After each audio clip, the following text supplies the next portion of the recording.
కుమారుడు తెలియజేస్తున్నానంటే మీ అందరికీ కూడా వందనాలు తెలియజేస్తున్నాను. అందరికీ వందనాలు. మరి దేవుడు చక్కటి శ్రేష్టమైన సమయాన్ని మనకి ఇచ్చారు. ఆయన ఉన్నతమైన కృపలో మరి నేటి వరకు ఈ ప్రత్యేకమైన సమయం వరకు కూడా మనం సజీవులుగా నిలబడడం అంటే అది కేవలం దేవుని యొక్క కృప. దేవునికి స్తోత్రం. హల్లెలూయా. మరి ఇప్పటి వరకు చాలా శ్రేష్టమైన మాటలు మనం విన్నాం. మరి అంత్య దినములలో దేవుడు ఆ యోవేలు గ్రంథంలో మీరు చదివితే తదుపరి వచ్చిన చక్కటి మాట అంటాడు, నా కుమారులు కుమార్తెలని మొదట మాట్లాడుతూ ఆ కిందకి వెళ్ళిన తర్వాత పనివారి మీదను పని కత్తెల మీదను అంటాడు. దేవునికి స్తోత్రం. హల్లెలూయా. ఎంత శ్రేష్టమైన మాట ధ్యానించడానికి మనకి సమయం సరిపోదు. ధ్యానించడానికి సమయం కాదు కాబట్టి మనం చక్కటి మాటలు విన్నాం. మరి కొన్ని మాటలు మనం శ్రద్ధగా ఈ రాత్రి ప్రభు మనతో ఉద్దేశించినటువంటి విషయాలను మనం కొన్ని నేర్చుకుంటూ మరి ఆత్మీయంగా మనం ముందు కొనసాగుతాం. మొదటి సమూయేలు గ్రంథం 7వ అధ్యాయం 6వ వచనాన్ని మనం చదువుదాం. మొదటి సమూయేలు గ్రంథం 7వ అధ్యాయం 5వ వచనం 6వ వచనాన్ని కూడా చదవాలి.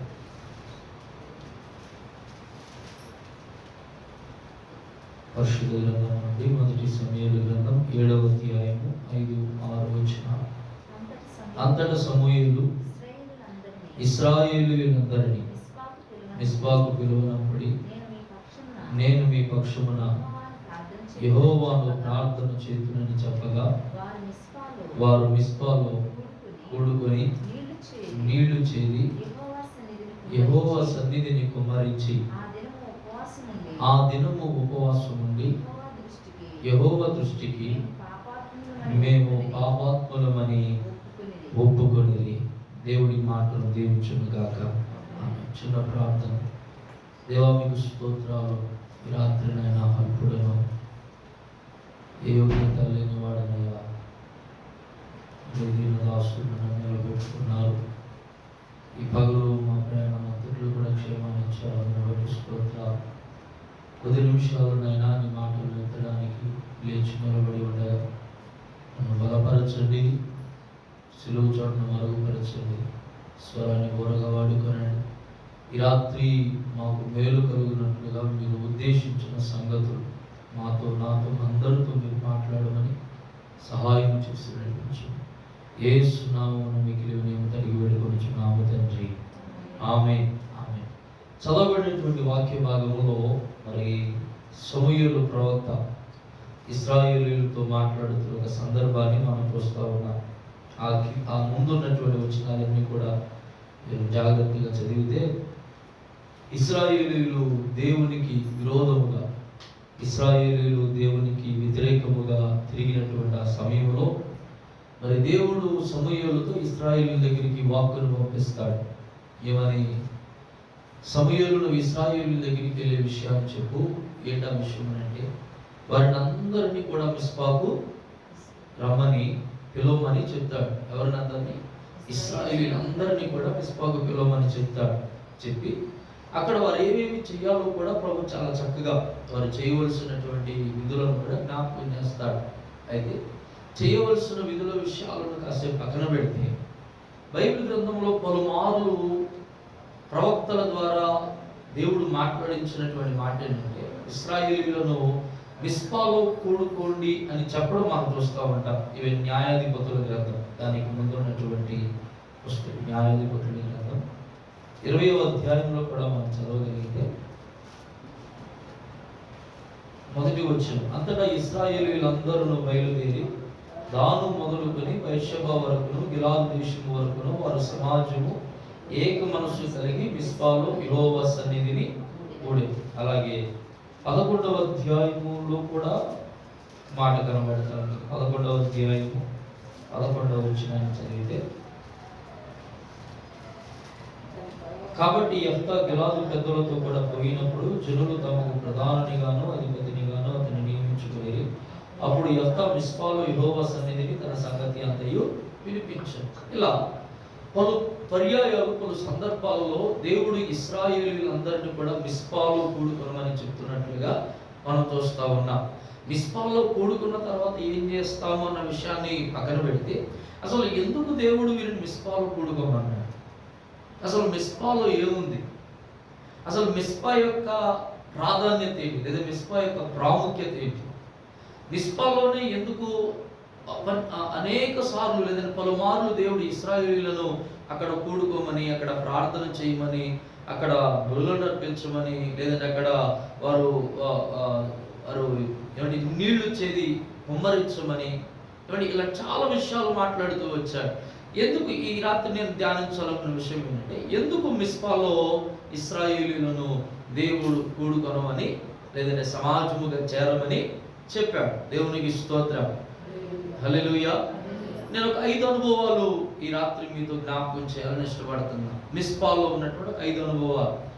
ఈ మిస్పా అనేటువంటి పదాన్ని కనుక మనం తీసుకున్నట్లయితే బైబిల్లో జనరల్గా మనం చూస్తే ఎలా ఉంటుందని అంటే, ఒక కార్యము జరిగినప్పుడు, లేదంటే దేవుని యొక్క అనుగ్రహాన్ని పొందుకున్నప్పుడు, దేవుని యొక్క కృపను పొందుకున్నప్పుడు, ఆ చోటు వారు ఎక్కడైతే దేవుని కృపను, దేవుని కార్యాన్ని పొందుకున్నారో ఆ చోటికి ఆ కార్యము, జరిగిన కార్యము అర్థం వచ్చేలా పేర్లు పెట్టడం ప్రారంభించారు. ఇది మన బైబిల్ గ్రంథంలో చాలా చోట్ల చూస్తూ ఉన్నాం. ఈవెన్ మనం చూస్తే యాకోబు దర్శనం పొందుకున్న తర్వాత లేచిది దేవుని మందిరమే కానీ వేరొకటి కాదు అని అక్కడ ఒక రాయి నిలిపి దానికి బేతేలు అని పేరు పెట్టి, ఇలా అబ్రహాము మొదలుకొని, ఇస్సాకు మొదలుకొని పలు చోట్ల దేవుడు కృప పొందుకున్న స్థలం అవ్వచ్చు, దేవుని అనుగ్రహం పొందుకున్న స్థలం అవ్వచ్చు, దేవుని కార్యము జరిగిన స్థలము, లేదా దేవుడు దర్శించిన స్థలము, దేవుడు మాట్లాడిన స్థలము, ఇలా ఈ స్థలాలన్నిటి కూడా ఏం చేస్తూ వచ్చారంటే, ఆ కార్యము, జరిగిన కార్యము అర్థం వచ్చేటట్లుగా ఒక పేరు పెడతా వచ్చారు. ఆ కాలానుగుణంగా ఆ స్థలానికి పెట్టిన పేరే ఆ ప్రాంతానికి పెట్టబడింది, ఆ ఊరికి పెట్టబడింది. ఆ ఊరికి పెట్టబడిన పేరే ఆ పట్టణానికి పెట్టబడింది. దేవునికి స్తోత్రం చెప్తారు, హల్లెలూయా. ఇటువరి కాలాల్లో మన ఊర్లకి పేర్లు కూడా అలాగే వచ్చినాయి అంటే, ఏమండి, ఈ ఇంటి పేరట వాళ్ళు ఉంటారు కదా, వాళ్ళు వెళ్ళిపోయి ఒక చోట ఊడు చేసుకుని ఆ నివాసం ఉంటా ఉంటే, అలా 4-5 కుటుంబాలు అలా చేరితే ఆ ఊరికి ఆ ఇంటి పేరట వాళ్ళ పేరు పెట్టేసేవాళ్ళంట. దేవునికి స్తోత్రం చెప్తాం. అలా వీధులకు కూడా ఇంటి పేరును బట్టి అలా ఇంటి పేరుతో పిలిచేటువంటి వీధులు చాలా ఉన్నాయి. దేవునికి స్తోత్రం చెప్తామా. అలాగే మిస్పా అనేటువంటిది కూడా అది ఒక భక్తుడు ప్రభు చేసిన కార్యాన్ని బట్టి, జరిగిన పరిస్థితులను బట్టి, సందర్భాన్ని బట్టి ఒక స్థలానికి, ఒక చోటుకి పెట్టినటువంటి పేరు అన్నమాట. దేవునికి స్తోత్రం చెప్తాం. అది కాలానుగుణంగా అది ప్రాంతానికి పేరయ్యింది, పట్టణానికి పేరుగా మార్చబడింది అన్నమాట. అయితే ఈ సందర్భం ఎక్కడుంది అని మనం లేఖనాల్లో కనుక చూడగలిగినట్లయితే చూడండి, ఆదికాండము 31వ అధ్యాయము 48వ వచనాన్ని మనం చదువుతాం. ఆదికాండము 31వ అధ్యాయము 48వ వచనం. లాబాను, నేడు ఈ కుప్ప నాకును నీకును మధ్య సాక్షిగా నుండునని చెప్పాను. కాబట్టి దానికి గలేదని పేరు పెట్టింది. మరియు మనము ఒకరికొకరము దూరముగా నుండగా యెహోవా నాకును నీకును మధ్య జరిగినది కనిపెట్టెను గనుక దానికి మిస్పా అని పేరు పెట్టాడన్న. దేవునికి స్తోత్రం చెప్పారు గట్టిగా, హల్లెలూయా. సో మిస్పాలో ఉన్న మొట్టమొదటి అనుభవంలోకి మనం వెళ్తా ఉన్నాం.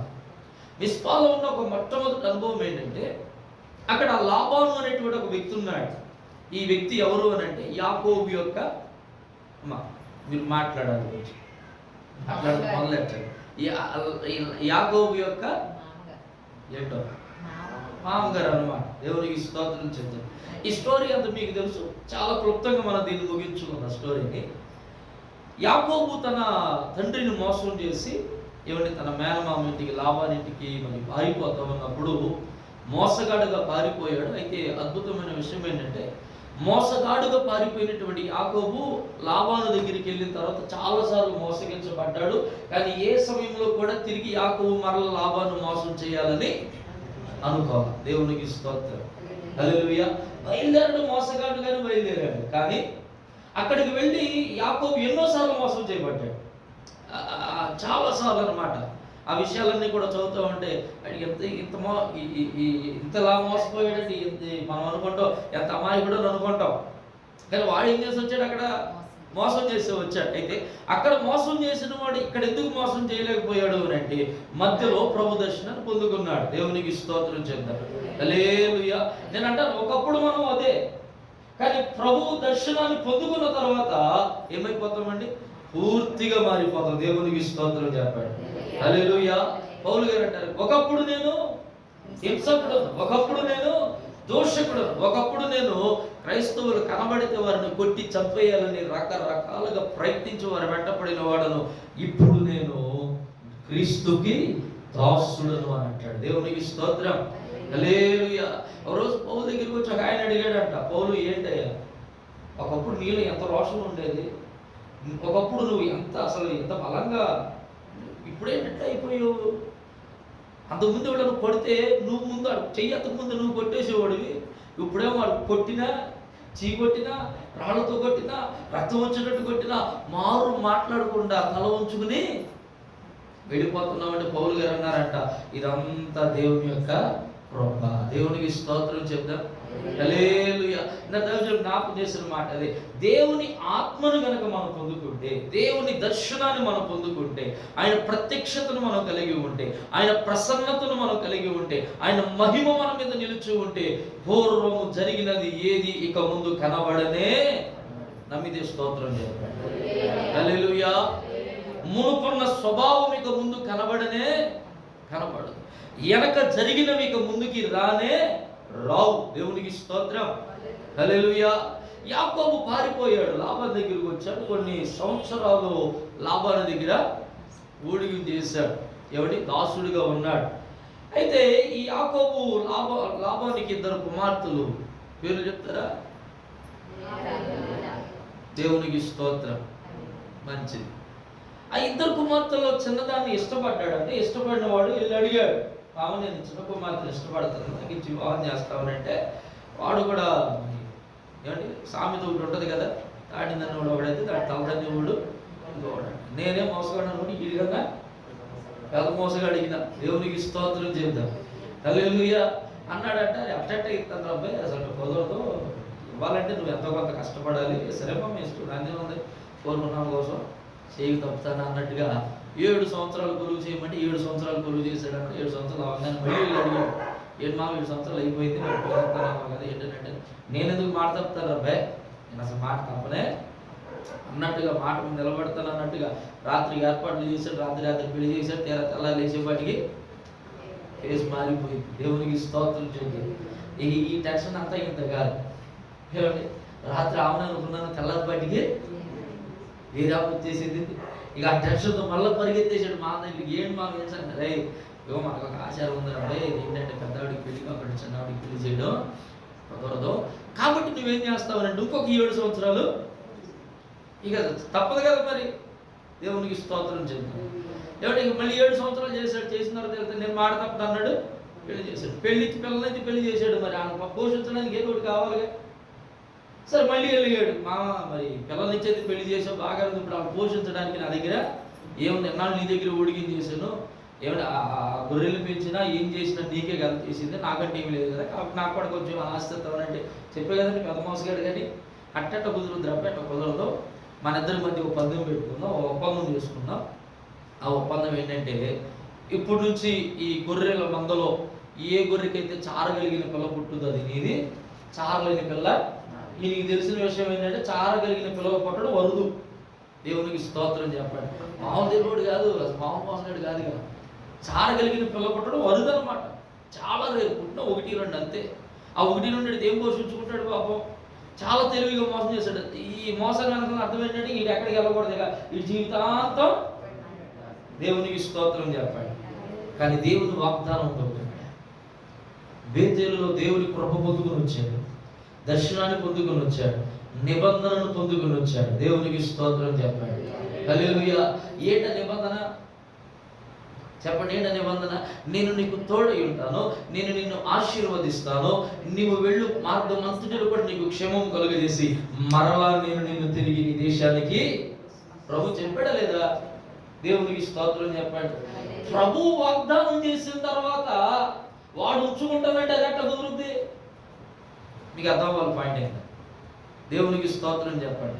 ప్రభు నిబంధన చేసిన తర్వాత ఎవడో నిన్ను ఆపేస్తానంటే ప్రభు ఎందుకు ఒప్పుకుంటాడు? అర్థమవుతుందండి? ప్రభు వాగ్దానం చేసిన తర్వాత ఈ లోకంలో ఏది కూడా పని చేయడానికి లేదు, ఆపడానికి లేదు, అడ్డుబండ అసలు లేనే. నమ్మితే స్తోత్రం చెప్పాలి. హల్లెలూయా. ప్రభు అంటాడు, నేను వాగ్దానం చేసిన తర్వాత తప్పదు. ఆడండి ఆడెంతటోడు అసలు? ఆడపడం ఏంటి? ఆడితే నువ్వు ఆగడం ఏంటి? దేవునికి స్తోత్రం. కానీ పరిస్థితి యాకోబుకి కొంచెం ఎలా ఉందనంటే వ్యతిరేకంగానే ఉంది. ఏం చేయాలో అర్థం కాల. సరే, ఆ రహస్య ఒప్పందానికి ఒప్పుకున్నాడు. ఒప్పుకుని ఎవడు గొర్రెల మందం తోలుకెళ్తున్నాడు, తోలుకు వస్తున్నాడు. రోజులు గడుస్తూ ఉన్నాయి కానీ పిల్లలు పుడుతున్నాయి, కానీ చారగలిగింది మాత్రం పుడతల్లా. ఈ బాధ అంతా ఇంత కాదండి. తీర వెనకాల చూస్తేనేమో ఈ చేసుకున్న వాళ్ళు గర్భవతులు అవుతూ ఉన్నారు. ఇక పిల్లలు పుడితే మామూలు కాదు కదా, ఇంకా కావాలి. ఏంటిది? వాళ్ళ పోషణార్థం చాలా కావాలి, అవసరం, చాలా అవసరం ఉంది. ఇక ఏం చేయాలి అర్థం కావట్లా. ఆ సమయంలో గుర్తొచ్చారు ఎవరు? మనకు కూడా అప్పుడు గుర్తొస్తాడు. దేవునికి స్తోత్రం చెప్పండి. అన్ని దారులు మూసుకుపోయిన తర్వాత దేవునికి మహిమ కలుగునుగా అన్న ప్రభు అంటే అన్ని దారులు మూసుకుపోయిన తర్వాత కాదు, ఇప్పుడు అసలు దారులు మూసుకోకముందే ప్రభు దగ్గరికి వచ్చి. ఎప్పుడు రావాలంట? అసలు మూసుకోకముందే ప్రభు దగ్గరికి రావాలి. తలుపులు మూయబడక ముందే ప్రభు దగ్గరికి రావాలి. మూయబడిన తర్వాత తెరవడం కోసం మనం ప్రయాసపడే బదులు ప్రభు అన్నాడు అసలు అవి మూయబడకుండా ఉంటే ఇంకెంత మేలది. దేవునికి స్తోత్రం చెప్పాడు గట్టిగా. హల్లెలూయా. ఇప్పుడు ప్రభు వైపు చేతులు చాపాడు, ఏడుస్తున్నాడు, కన్నీరు కార్చాడు, ప్రార్థన చేశాడు. ప్రార్థన చేస్తూ ఉండగా దేవుడు యాకోబుకి దర్శనం ఇచ్చి మాట్లాడుతూ ఉన్నాడు, యాకోబు నీ బాధ నేను చూశానయ్యా. ఇప్పుడు నువ్వేం చేస్తావు? గొర్రెల మందం తోలుకెళ్ళినప్పుడు నీళ్ళు తాగడానికి నదొడ్డుకు వస్తాయి. ఆ నదొడ్డికి గొర్రెలు వచ్చినప్పుడు నువ్వేం చేస్తావు? నిర్వంజి చువ్వను నరికి ఆ నది ఒడ్డున నువ్వు వచ్చు. ఏ గొర్రె అయితే ఆ నిర్వంజి చువ్వను చూస్తుందో ఆ గొర్రె చారగలిగిన పిల్లను కంటది అని అన్నాడు. ఇప్పుడు విషయం ఏంటంటే గుర్రమంట చెరువు దాకా తోలుకెళ్ళగలమంటండి. నీళ్లు తాగిచ్చే మరి మనం నీళ్ళు తాగించగలమా? దేవునికి స్తోత్రం చెప్పండి.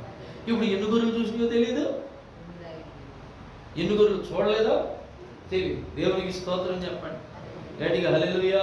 తీసుకెళ్ళడం వరకు మన పని, ఎక్కడికి? నది వరకు. ఇప్పుడు ప్రతి గొర్రెలు తీసుకెళ్ళి ఆ తలకి తీసుకెళ్ళి సోముడు చూపించి ఎక్కడ చేయడానికి లేదుగా ఆప్షన్. దేవునికి స్తోత్రం చెప్పాలి. ఒక గొర్రెని తీసుకెళ్ళి సోముడు చూసుద్దో లేదు మనకేం తెలుసు. ఎవరు తలకని మనం అటు పెట్టి ఈ పక్కకు చూసింది అనుకోండి, ఏమండి ఆ గుడ్డులు తిప్పింది అనుకోండి, ఇంకంతే సంగతి. దేవునికి స్తోత్రం. విషయం ఏంటంటే ఇక్కడ పని చేయడమే మన వంతు, కార్యం జరిగించేది ఎవరు? నమ్మితే స్తోత్రం చెప్పాలి గట్టిగా. హల్లెలూయా. ఏం చేయడం మన వంతు అంట? మాట్లాడతల్లా పని చేయడమే. ఈ రాత్రి ప్రార్థన చేయడమే మన వంతు. కార్యం ఎవరు జరిగిస్తారు? దేవుడే జరిగిస్తాడు. స్తోత్రం చేద్దామా గట్టిగా. హల్లెలూయా. హల్లెలూయా. 4 రోజులు అయిపోయింది సమాధి చేసేసి. యేసు ప్రభువు వచ్చారు, బండ తొలగించండి అన్నాడు. వీళ్ళంటే బండ తొలగించమంటాడు, కప్పుకుంటే అన్నాను అలా. ఏం చేశారు? పని చేశారు. దేవునికి స్తోత్రం చెప్పాడు. వాళ్ళు పని చేశారు. ప్రభు ఏం చేశాడు? తిరిగి రమ్మని పిలిచాడు. వాళ్ళు లేచి కార్యం జరిగింది. కాలవాహంలో వాటర్ అయిపోయింది, ద్రాక్షరసం అయిపోయింది. అయిపోతే మరియమ్మ గుర్తించింది, యేసు ప్రభు దగ్గర పరుగులు పెట్టుకుంటూ వచ్చేసి అయ్యా ద్రాక్షరసం అయిపోయిందంటే ఆయన అన్నాడు, నాతో పని ఏంటమ్మా, నా సమయం ఇంకా రాలేదని అన్నాడు. అయితే ఏం చేసింది? వెళ్ళిపోయిందా? ఎలా ఏం చేసింది? ఒక పరిచారం నుండి పిలిచి, అరే బాబు మీరేం చేస్తారు? ఆయన దగ్గరే ఉండండి, ఆయన మీతో ఏది చెప్తాడో దానిని చేయండి. దేవునికి స్తోత్రం చెప్పండి. మీ పక్కన వారితో చెప్పండి, ఆయన మీతో చెప్పినది చేయండి. ఈ రోజున చాలా మంది క్రైస్తవులండి ఎందుకు ఇబ్బందులు పడుతున్నారో తెలుసా? చెప్పింది చేయట్లా, చెప్పంది చేస్తున్నారు. దేవునికి స్తోత్రం చేద్దాం. హల్లెలూయా. చెప్పిందని చేయట్లా. అసలు ఏం చెప్పాడు ఆయన? ఇదిగో చెప్పి మన ముందు ఇచ్చాడు బైబిల్. ఇది చేయమన్నది మనల్ని. దీంట్లో ఉన్న తప్ప మిగతా ఎన్ని చేద్దామమ్మా. దేవునికి స్తోత్రం చేద్దామా గట్టిగా. హల్లెలూయా. అందుకే ఇబ్బందులు వచ్చేస్తున్నాయి, అందుకే కష్టాలు, అందుకే శ్రమలు. ఏమండి, ఆ పరిచారకులు పెట్టింది వెళ్ళిపోయింది మరి అమ్మ. ఈ పరిచారకులు ఏకెళ్తే అంత ఎగలేకపోతున్నారు. ఏంటంటే మాకేం తెలియదు, నా వెళ్ళమంది నేను వెనకాల, నువ్వేం చెప్తే అది చేయమందే. మాకు తెలిసిందల్లా, మాకు ఏర్పరిచిన పనాలు ఏంటంటే నువ్వేం చెప్తావో అది చేయడం అంతే. దేవునికి స్తోత్రం. నేను అనుకుంటాను ఇంచుమించు ఒక 2-3 గంటలు ఆయన వెనకాల, ఆయన ఎక్కడికి వెళ్తే అక్కడ ఇక ట్రైన్ పోగీలు అక్కడ ట్రైన్ ఇచ్చినాక తిరిగినట్టు పోగీలు మొత్తం తిరిగేసి ఉంటారేమో. దేవునికి స్తోత్రం చేద్దాం గట్టిగా హల్లెలూయా. సరే సమయం వచ్చింది, సమయం రాగానే ఆయన అన్నాడు, మీరు వెళ్ళి అది కనబడుతున్న రాతి బాణాలను నీళ్లతో. ఇది పని అయితే వీళ్ళు చేసిన పని ఇంకా మిక్కిలి పని అనమాట. అంచుల మట్టుకు నింపారట. దేవునికి స్తోత్రం చేయడం గట్టిగా హల్లెలూయా. అంటే నేను అంటాను, పని చేయడం ప్రాముఖ్యమే, ఆసక్తి కలిగి పని చేయడం ఇంకా ప్రాముఖ్యం. దేవునికి స్తోత్రం. అందుకని అన్నాడు ప్రభు అంట, మనం చేస్తున్న పనిని ఆసక్తి కలిగి చేస్తే ఆయన కూడా ఆసక్తి కలిగి దానిని నెరవేరుస్తాడని లేఖనాల్లో రాయబడింది. దేవునికి స్తోత్రం చేద్దాం హల్లెలూయా. చాలా మంది పని చేస్తారు కానీ ఎలా చేయండి, ఆసక్తితో చేయండి. ఇంకా చెప్పాలి అని అంటే, ఒకటి పాస్టర్ గారి మీద ఉన్న భయంతో ఒకటి చేస్తారు, లేదు ఒకళ్ళు మళ్ళీ కబలు నిలబెట్టామన్నా అంటాడేమోనని భయంతో చేసేవాళ్ళు ఉంటారు. దేవునికి స్తోత్రం. ఇంకా చేసేవాళ్ళు ఉంటారండి. ఏమండి, మనుషుల ముందు పోజులు కొట్టాలని చేసేవాళ్ళు, నేనే గొప్పని చెప్పుకోవాలని చేసేవాళ్ళు, నేను చేస్తున్నాను కాబట్టే పని అవుతుందని చూపించుకోవాలని చేసేవాళ్ళు, ఇలా రకరకాలు ఉన్నారు. దేవునికి స్తోత్రం. నేనంటాను, ఈ పనంతా కూడా ఎవరికి కనబడాలని కాదు, కేవలము దేవునికి కనబడాలని మనము ఆసక్తి కలిగి చేయగా నిత్యముగా దేవుడు అక్కడ గొప్ప ఆశీర్వాదాన్ని కలిగిస్తాడు, కార్యాన్ని జరిగిస్తాడు. ఇప్పుడు యాకోబు పని చేస్తాడు, ఫలితాన్ని ఆశించాలి. ఏం చేశాడు, మాట్లాడుతున్నాడు, పని చేశాడు, ఫలితాన్ని ఆశించాల. ఏమంటే ఎన్ని గొర్రెలు లేదా లెక్క పెట్టుకుంటాడు, వాళ్ళు చూసి ఒకటి చూడది 2 లెక్క పెట్టుకుంటున్నాడా, సోవర్ నాటాడు, పక్కకి పోయి కూర్చున్నాడు, ఆ గొర్రెల మందం తీసుకొచ్చి ఆ నీటి ఒడ్డున, ఆ నది ఒడ్డున పడేసాడు. ఇక అవి తాగుతున్నాయి, పైకి వస్తున్నాయి. నేను అనుకుంటాను, అవి తాగుతూ పైకి వస్తూ ఉండగా ప్రభువే వాటి తలను తిప్పి నిర్వహించువను చూసేటట్లు చేసి ఉంటాడు. దేవునికి స్తోత్రం చేద్దాం గట్టిగా హల్లెలూయా. పని మనం చేస్తే ఆటోమేటిక్ గా దేవుడు ఏం చేస్తాడంటే జరగవలసిన కార్యములన్నిటిని జరిగిస్తూ వస్తాడు. దేవునికి మహిమ కలుగును గాక. రోమీయులకు రాసిన పత్రిక 8:28 అంటాడు కదా, దేవుడు తను ప్రేమించు వారికి సమస్తమును సమకూర్చి, అప్పుడు మాట రాయబడింది, మేలు కలుగుటకై. ఏం కలగడానికి అంట, యాకోబు పని చేస్తాడు. ఇప్పుడు మేలు ఎవరికి కలగాలి, పని చేసిన వాళ్ళకి. పని చేయని వాళ్ళకి మేలు ఎందుకు? దేవునికి స్తోత్రం చెప్పాడు. మనకు దైవజనుడు మాట్లాడుతూ అంటున్నాడు, ఆ దైవజనుడు అంటే వేరే దైవజనుడు అడిగారు అంటే, ఏమన్నా వైగారు భోజనం చేశాడంటే ఇది అన్నాడంట, నేను తినలేదని అన్నాడంట. ఎందుకు తినలేదు అయ్యారు అంటేను, ఆయన అన్నాడంట, ఈరోజు నాకు పరిచర్య ఏమీ లేదు, అందుకే నేను ఏమీ తినలేదని అన్నాడట. దేవునికి స్తోత్రం చెప్పాడు. అర్థమైందా? ఏం చెప్పాడంట, ఈరోజు నాకు పరిచర్య ఏమీ లేదు, ఖాళీగా ఉన్నా. మరి పని చేసినోడే చేతానికి పాత్రుడు, మరి పని చేసినోడే తినాలి. దేవునికి స్తోత్రం. ప్రభు కూడా ఎవరిని ఆశీర్వదిస్తాడని, పని చేసినోడే ఆశీర్వదిస్తాడండి. పని చేయని వాళ్ళు ఎందుకు ఆశీర్వదిస్తాడు? ప్రభు కష్టపడేవాళ్ళు ప్రభు ఇంకా ఆశీర్వదిస్తాడు, కష్టపడని వాళ్ళని ఆశీర్వదించాడు. దేవునికి స్తోత్రం చేద్దాం. ఇప్పుడు పని చేశాడు యాకోబు, మేలు ఎవరు కలగాలి, యాకోబుకి కలగాలి. దేవుడు కార్యం చేయడం మొదలు పెట్టాడు. చూస్తూ ఉండగానే సంవత్సరాలలోనే, కొద్ది రోజుల్లోనే, కొద్ది నెలల్లోనే, కొద్ది వారాల్లోనే ఏమండి, లాబాను గొర్రెల మంద కన్నా యాకోబు గొర్రెల మంద విస్తరించబడ్డం మొదలు పెట్టింది. దేవునికి స్తోత్రం చేద్దాం హల్లెలూయా హల్లెలూయా. లాబానికి మొహం మాడిపోతుందో పక్కన, అరే చారలు కలిగిన పిల్లలు పుట్టవని అనుకున్నాను నేను, కానీ పుట్టే ప్రతి పిల్ల దేవునికి స్తోత్రం చెప్తారా హల్లెలూయా. మనం ఆరాధిస్తున్న దేవుడు అసాధారణమైన కార్యములను ఆయన లాభం అనుకున్నాడు, ఇది అసాధ్యమని, కానీ దేవుడు సాధ్యపరిచి చూపిస్తాడు. ఈ రాత్రి ప్రభు మాట్లాడుతున్నమాట, ఒకవేళ మన జీవితంలో కూడా ఏమైనా అసాధ్యమైనవి ఉన్నవేమో, ప్రభు అంటున్నాడు, ప్రభు దగ్గర పెట్టండి వాటిని, ప్రభు కొరకు మీరు పని చేయడం మొదలు పెట్టండి. ప్రభు అసాధారణమైన కార్యాలు మన జీవితంలో జరిగించడం మొదలు పెడతాడు. ఆమె చెప్తారు ఒకసారి. హల్లెలూయా, హల్లెలూయా. అయితే నేను మొదటి అనుభవంలోకి వెళ్తా ఉన్నా. ఆ మొదటి అనుభవం ఏంటంటే, ఇదంతా జరిగిపోయింది. యాకోబు మిగులు ఆస్తిపరుడైపోయాడు. ఇప్పుడు యాకోబు మైండ్లోకి వచ్చిన ఆలోచన ఏంటో తెలుసా? నేను మరలా తిరిగి నా తండ్రి ఇంటికి వెళ్ళాలి అని అనుకున్నవాడు లాభం లేడు, వేరే ఊరు వెళ్ళాడంటండి. ఇక ఏం చేశాడంటే మొత్తం సర్దుకున్నాడు, తట్టబట్ట సర్దుకున్నాడు, పశువుల మందలు, పశువుల కాపరులు, తన భార్య, పిల్లలు అందరిని వెంట పెట్టుకున్నాడు. ఇంచుమించు 3 రోజులంతా ప్రయాణం చేశాడు. 3 రోజులు ప్రయాణం చేసిన తర్వాత ఈ విషయం ఈ లాభానికి తెలిసిందంటండి. లాభం వెంటనే యాకోబు దగ్గరికి పరుగులు పెట్టుకొని వచ్చేసి అంటాడట, ఏంటి మోసం చేసి పారిపోతున్నావు అని అంటాడు. ఏమన్నాడు? మోసం చేసి పారిపోతున్నావేంటి? నాకు చెప్తే ఇచ్చేవాడిగా, ఇంకా ఇచ్చి పంపించేవాడిగా. అదేదో ముందే ఇవ్వచ్చుగా. దేవుడికి స్తోత్రం చెప్పండి. అదేదో ముందే ఇవ్వచ్చుగా. ఇప్పుడు ఎక్కడ 3 రోజులు ప్రయాణం వెళ్ళిపోయిన తర్వాత అక్కడికి వచ్చి అంటున్నాడట, ఇస్తే నాకు చెప్తే ఇంకా ఆస్తినిచ్చి పంపించేవాడిగా. దేవునికి స్తోత్రం చెప్తాం. అక్కడ లాబాను యాకోబుతో మాట్లాడతాడు. ఏమంటాడు తెలుసా? దేవుడు నీకును నాకును మధ్య జరిగినది కనిపెట్టెను గనుక ఈ స్థలానికి మిస్పా అని పేరు పెట్టాడు. దేవునికి స్తోత్రం చేద్దాం. హల్లెలూయా. మొట్టమొదటి అనుభవం మిస్పాలోకి ఎందుకు ప్రభు ఇశ్రాయేలీలందరినీ రమ్మని చెప్తా ఉన్నాడు? పలుమార్లు ఇశ్రాయేలీలందరినీ మిస్పాలోనే కూడుకోమని ఎందుకు చెప్తా ఉన్నాడు? పలుమార్లు మిస్పాలోనే ఇశ్రాయేలీలందరినీ కూడుకుని ప్రార్థన చేయమని ఎందుకు చెప్తున్నాడు తెలుసా? మిస్పాలో కనిపెట్టే దేవుడు ఉన్నాడు. దేవునికి స్తోత్రం. ఏ దేవుడు ఉన్నాడు? చెప్పట్లే. ఏ దేవుడు ఉన్నాడు? ఏం కనిపెడతాడు ఆయన? ఏమండి, ఏం కనిపెట్టాడు అక్కడ? యాకోబుకి లాబానికి మధ్య జరిగిన ఒక రహస్యమైన ఒప్పందాన్ని ప్రభు కనిపెట్టేశాడు. దేవునికి స్తోత్రం చెప్పండి గట్టిగా. హల్లెలూయా. కొన్ని రహస్యమైన ఒప్పందాలు ఉన్నాయండి మనకి, లోకానికి, మనకి, సాతానికి, లేదంటే మనకి, మన ఇంటి వారికో.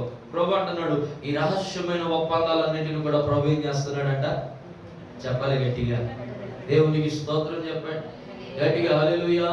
ఒక రోజున ఈ జాలర్లు ఏం చేశారంటే, లోపలికి వెళ్ళి, సముద్రం లోపలికి వెళ్ళి చేపలు పట్టడానికి ప్రయత్నించి ఎవరిని తిరిగి వచ్చేసి వలలు కడుక్కుంటా ఉన్నారు.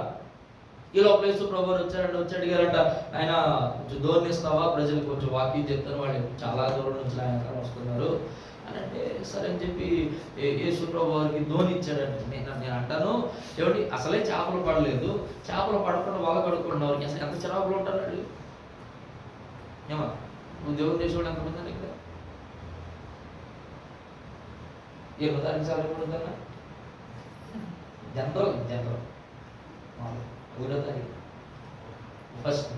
ఒకవేళ ఫస్ట్ ఇన్ కేసు పడలేదు అనుకోండి, సాయంత్రం సెలవు వచ్చేది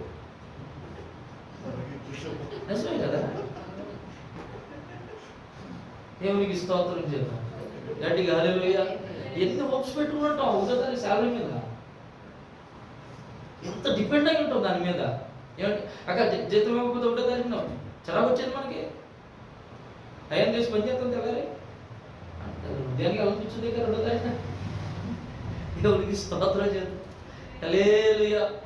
పరిస్థితి అదే. అక్కడ ఒక్క చేప కూడా పడలేదు కదా, ఇంత చిరాకులు పడ. యేసు ప్రభు వచ్చి ధోని మాటగా ఏం చేశారంట? అద్భుతం కదండి. దేవునికి స్తోత్రం చెప్పాడు గట్టిగా. హల్లెలూయా, హల్లెలూయా. సరే ధోని ఇచ్చేసిన తర్వాత ఆయన కూర్చొని వాక్యం చెప్పేసి ప్రజలందరినీ పంపించేసి ధోని దిగి వచ్చి పేతురుతో అంటున్నాడంట, ఆయన కొంచెం లోపలికి వెళ్ళి లోతున మీ వలను వేయండి. మరొక చోట రాయబడింది, మీ కుడి ప్రక్కన లోతున వలను వేయండి అని రాయబడింది. దేవునికి స్తోత్రం చేద్దాం. హల్లెలూయా. ఇప్పుడు తిరిగి వెళ్ళేటప్పుడే చూడండి, రాత్రంతా కష్టపడ్డామయ్యా, కానీ ఒక్క చేప కూడా. ఇప్పుడు నేను అంటాను, ఎవరు నోరు తెరిచి యేసు ప్రభువుకి చెప్పారు చేపలు పడలేదని? 4 సువార్తల్లో కూడా ఎక్కడైనా మీరు చదివితే, పేతురు కానీ పేతురుతో పాటు వెళ్ళినటువంటి ఏ జాలరి కూడా కనీసం నోరు తెరిచి ఒక్క పేతురే మాట్లాడింది యేసు ప్రభుతో, ఇంకెవరు మాట్లాడినట్లు ఎక్కడ రాయబడలేదు కూడా. ఆ పేతురు కూడా మాట్లాడిన సందర్భం ఏంటంటే, ఆయన కూడా మాట్లాడలేదు, ధోని తొయ్యమంటే తోసాడు అంతే. అంతకు మించి యేసు ప్రభుకి పేతురుకి మధ్య సంభాషణ లేనే లేదు. నేను అంటాను, ఎలా తెలిసింది యేసు ప్రభుకి? మన దేవుల్లో ఉన్న ఒక గొప్పతనం ఏంటో తెలుసా? ఆయన హృదయ అంతరంగములను కనిపెట్టే దేవుడు. దేవునికి స్తోత్రం. ఎందుకు ఇశ్రాయేలీయులను మిస్పాలోకి రమ్మని ప్రభు పిలుస్తున్నాడంటే, నేను అక్కడ వారి హృదయాలను కనిపెడతాను. దేవునికి మహిమ కలుగును గాక.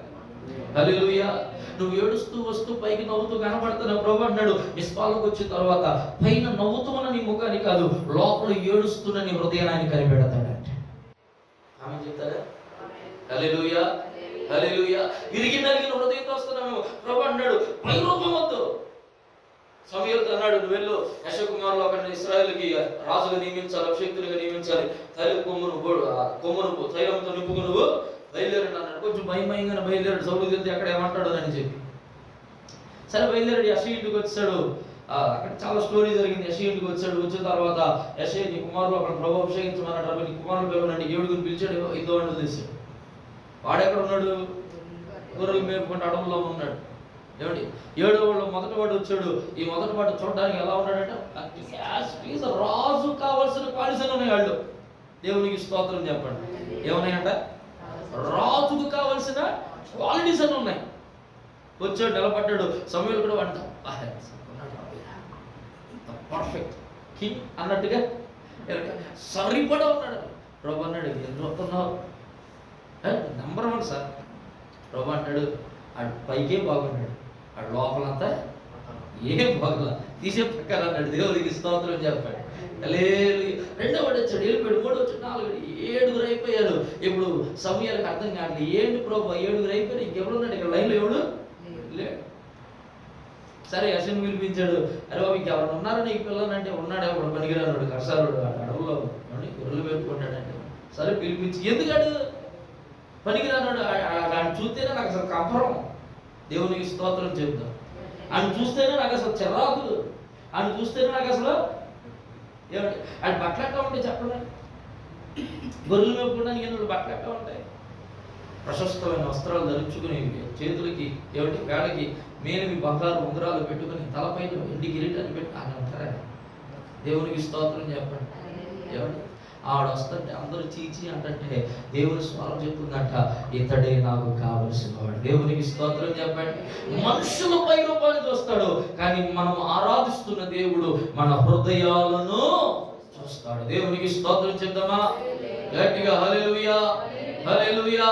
నా జీవితంలో జరిగిన ఒక చిన్న సాక్ష్యాన్ని చెప్పి నేను 2వ పాయింట్లోకి వెళ్తాను.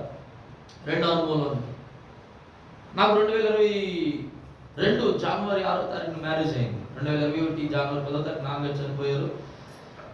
22 జనవరి 6వ తారీఖు మ్యారేజ్ అయింది. మ్యారేజ్ అయిన తర్వాత జనరల్గా 6 నెలలు బాగానే ఉంటుంది. 6 నెలల నుంచి స్టార్ట్ అయిపోతుంది. ఏ విశేషం లేదా? దేవునికి స్తోత్రం. జనరల్ కడిగేస్తారు. సరే, కొంతవరకు సంవత్సరం వరకు బాగానే ఉంటుంది. సంవత్సరం తర్వాత మామూలుగా ఉండదు. అప్పుడు వరకు గౌరవంగా ఘనంగా మాట్లాడిన వారు కూడా అప్పుడు నుంచి ఎలా మాట్లాడటం మొదలు పెడతారు తెలుసా? ఘనహీనంగా మాట్లాడడం మొదలు పెడతారు. అప్పుడు వరకు కొత్త కోడలో అని చెప్పి ఏమంటే ఏ పనులనైనా ముందెట్టేసేవాళ్ళు. సంవత్సరం తర్వాత ఏం చేస్తారు తెలుసా? ఇక వెనకబడేయడం మొదలెడతారు. దరిదాపుల్లో కూడా కనపడినవారు, ఒకవేళ వస్తున్నా రానివ్వరండి. అలాంటి పరిస్థితులు అయ్యి. దేవునికి స్తోత్రం చేద్దాం. హల్లెలూయా. బయటే కాదు, ఎంట కూడా అదే ప్రాబ్లం, అదే సమస్య. ఏమండి, సరే, సేవకులకి ఇచ్చిన ఒక ఉత్తమమైనటువంటి ప్రొవైడ్ తెలుసా? ఏం జరిగినా జరగకపోయి దేవుడు చూసుకుంటాడులే అన్నట్టు ఉంటాం మేము. దేవునికి స్తోత్రం చెప్పండి. హల్లెలూయా. విశ్వాసాలైన చెందుతారేమో కానీ సేవకులు ఒక ఉన్నతమైనటువంటి ప్రొవైడ్ అంటే ఏం జరిగినా సరే ఏం పట్టించుకోరు. ఇంకా దేవునికి కట కాదండి. జకరియా తన ధర్మము చొప్పున ఏమంటే ఇంచుమించు 90 సంవత్సరాల యాజకత్వం చేశాడు. ఇన్ని మాటలు వచ్చుంటాయి జకరియా మీద, ఎలిజబెతమ్మ మీద కూడా. కానీ యాజక ధర్మాన్ని విడిచిపెట్టేశారా? పరిచర్యను విడిచిపెట్టేశారా? బాధ్యతను విడిచిపెట్టేశారు? విడిచిపెట్టలా. అలాగే చేసుకుంటూ వెళ్తున్నాం. దేవునికి స్తోత్రం చేద్దాం. హల్లెలూయా. రోజు చిన్న గొడవ అయింది. ఆ గొడవ ఏంటంటే ఉపవాస కుడికలు జరుగుతున్నాయి. జరుగుతుంటే ఒకడు వచ్చి గొడవడాడుతా అన్నాడు. ఆ రోజు వచ్చి పాస్టర్ గారు ఎవరంటే, రాజా నీ సన్నిధిలో పాట రాసిన జాన్, రాజా నీ సన్నిధిలో ఉంటానయ్య అని పాట రాసిన ఆయన అనమాట. జాన్ అని మా మిస్సెస్కి బ్రదర్ అవుతాడు. నేను బాగా పిలుచుకోవాలి. ఫస్ట్ పగలు నైట్ కూడా ఆయన అనమాట. వాక్యం పగలు మంచిగా షార్ప్గా అసలు ఎడ్జ్గా కోసేసినట్టు వెళ్ళిపోయింది వాక్యం. నైట్కి వచ్చేసింది అనమాట. దేవునికి స్తోత్రం చేద్దాం. హల్లెలూయా. ఇక మాటల్లో మాట్లాడుతూ మాట్లాడినాడు. పిల్లలు ఉంటే తెలిసేదని అన్నాడు. దేవునికి స్తోత్రం చెప్పండి. ఏముంటే ఎవరిని దేవుడు ఊరుకుంటాడు? మరి మాట్లాడతలేదండి. దేవుడు ఊరుకుంటాడా? దేవునికి స్తోత్రం చెప్పండి. ఇప్పుడు ఏం జరుగుతుంది అంటారు? దేవుడు ఊరుకుంటాడా అన్నాను కదా. ఏం జరుగుతుంది అంటారు? జనం మీ థాట్ ప్రాసెస్ చెప్పండి. అక్కడ జరుగుతుందంటారు, ఇక్కడ జరుగుతుంటారు. జనరల్ మా థాట్ ప్రాసెస్ అక్కడ ఏదో అయిపోయి ఉంటుంది. ఎక్కడ? అక్కడ అన్నప్పుడు. కానీ ప్రభు అలాంటి కాదుగా.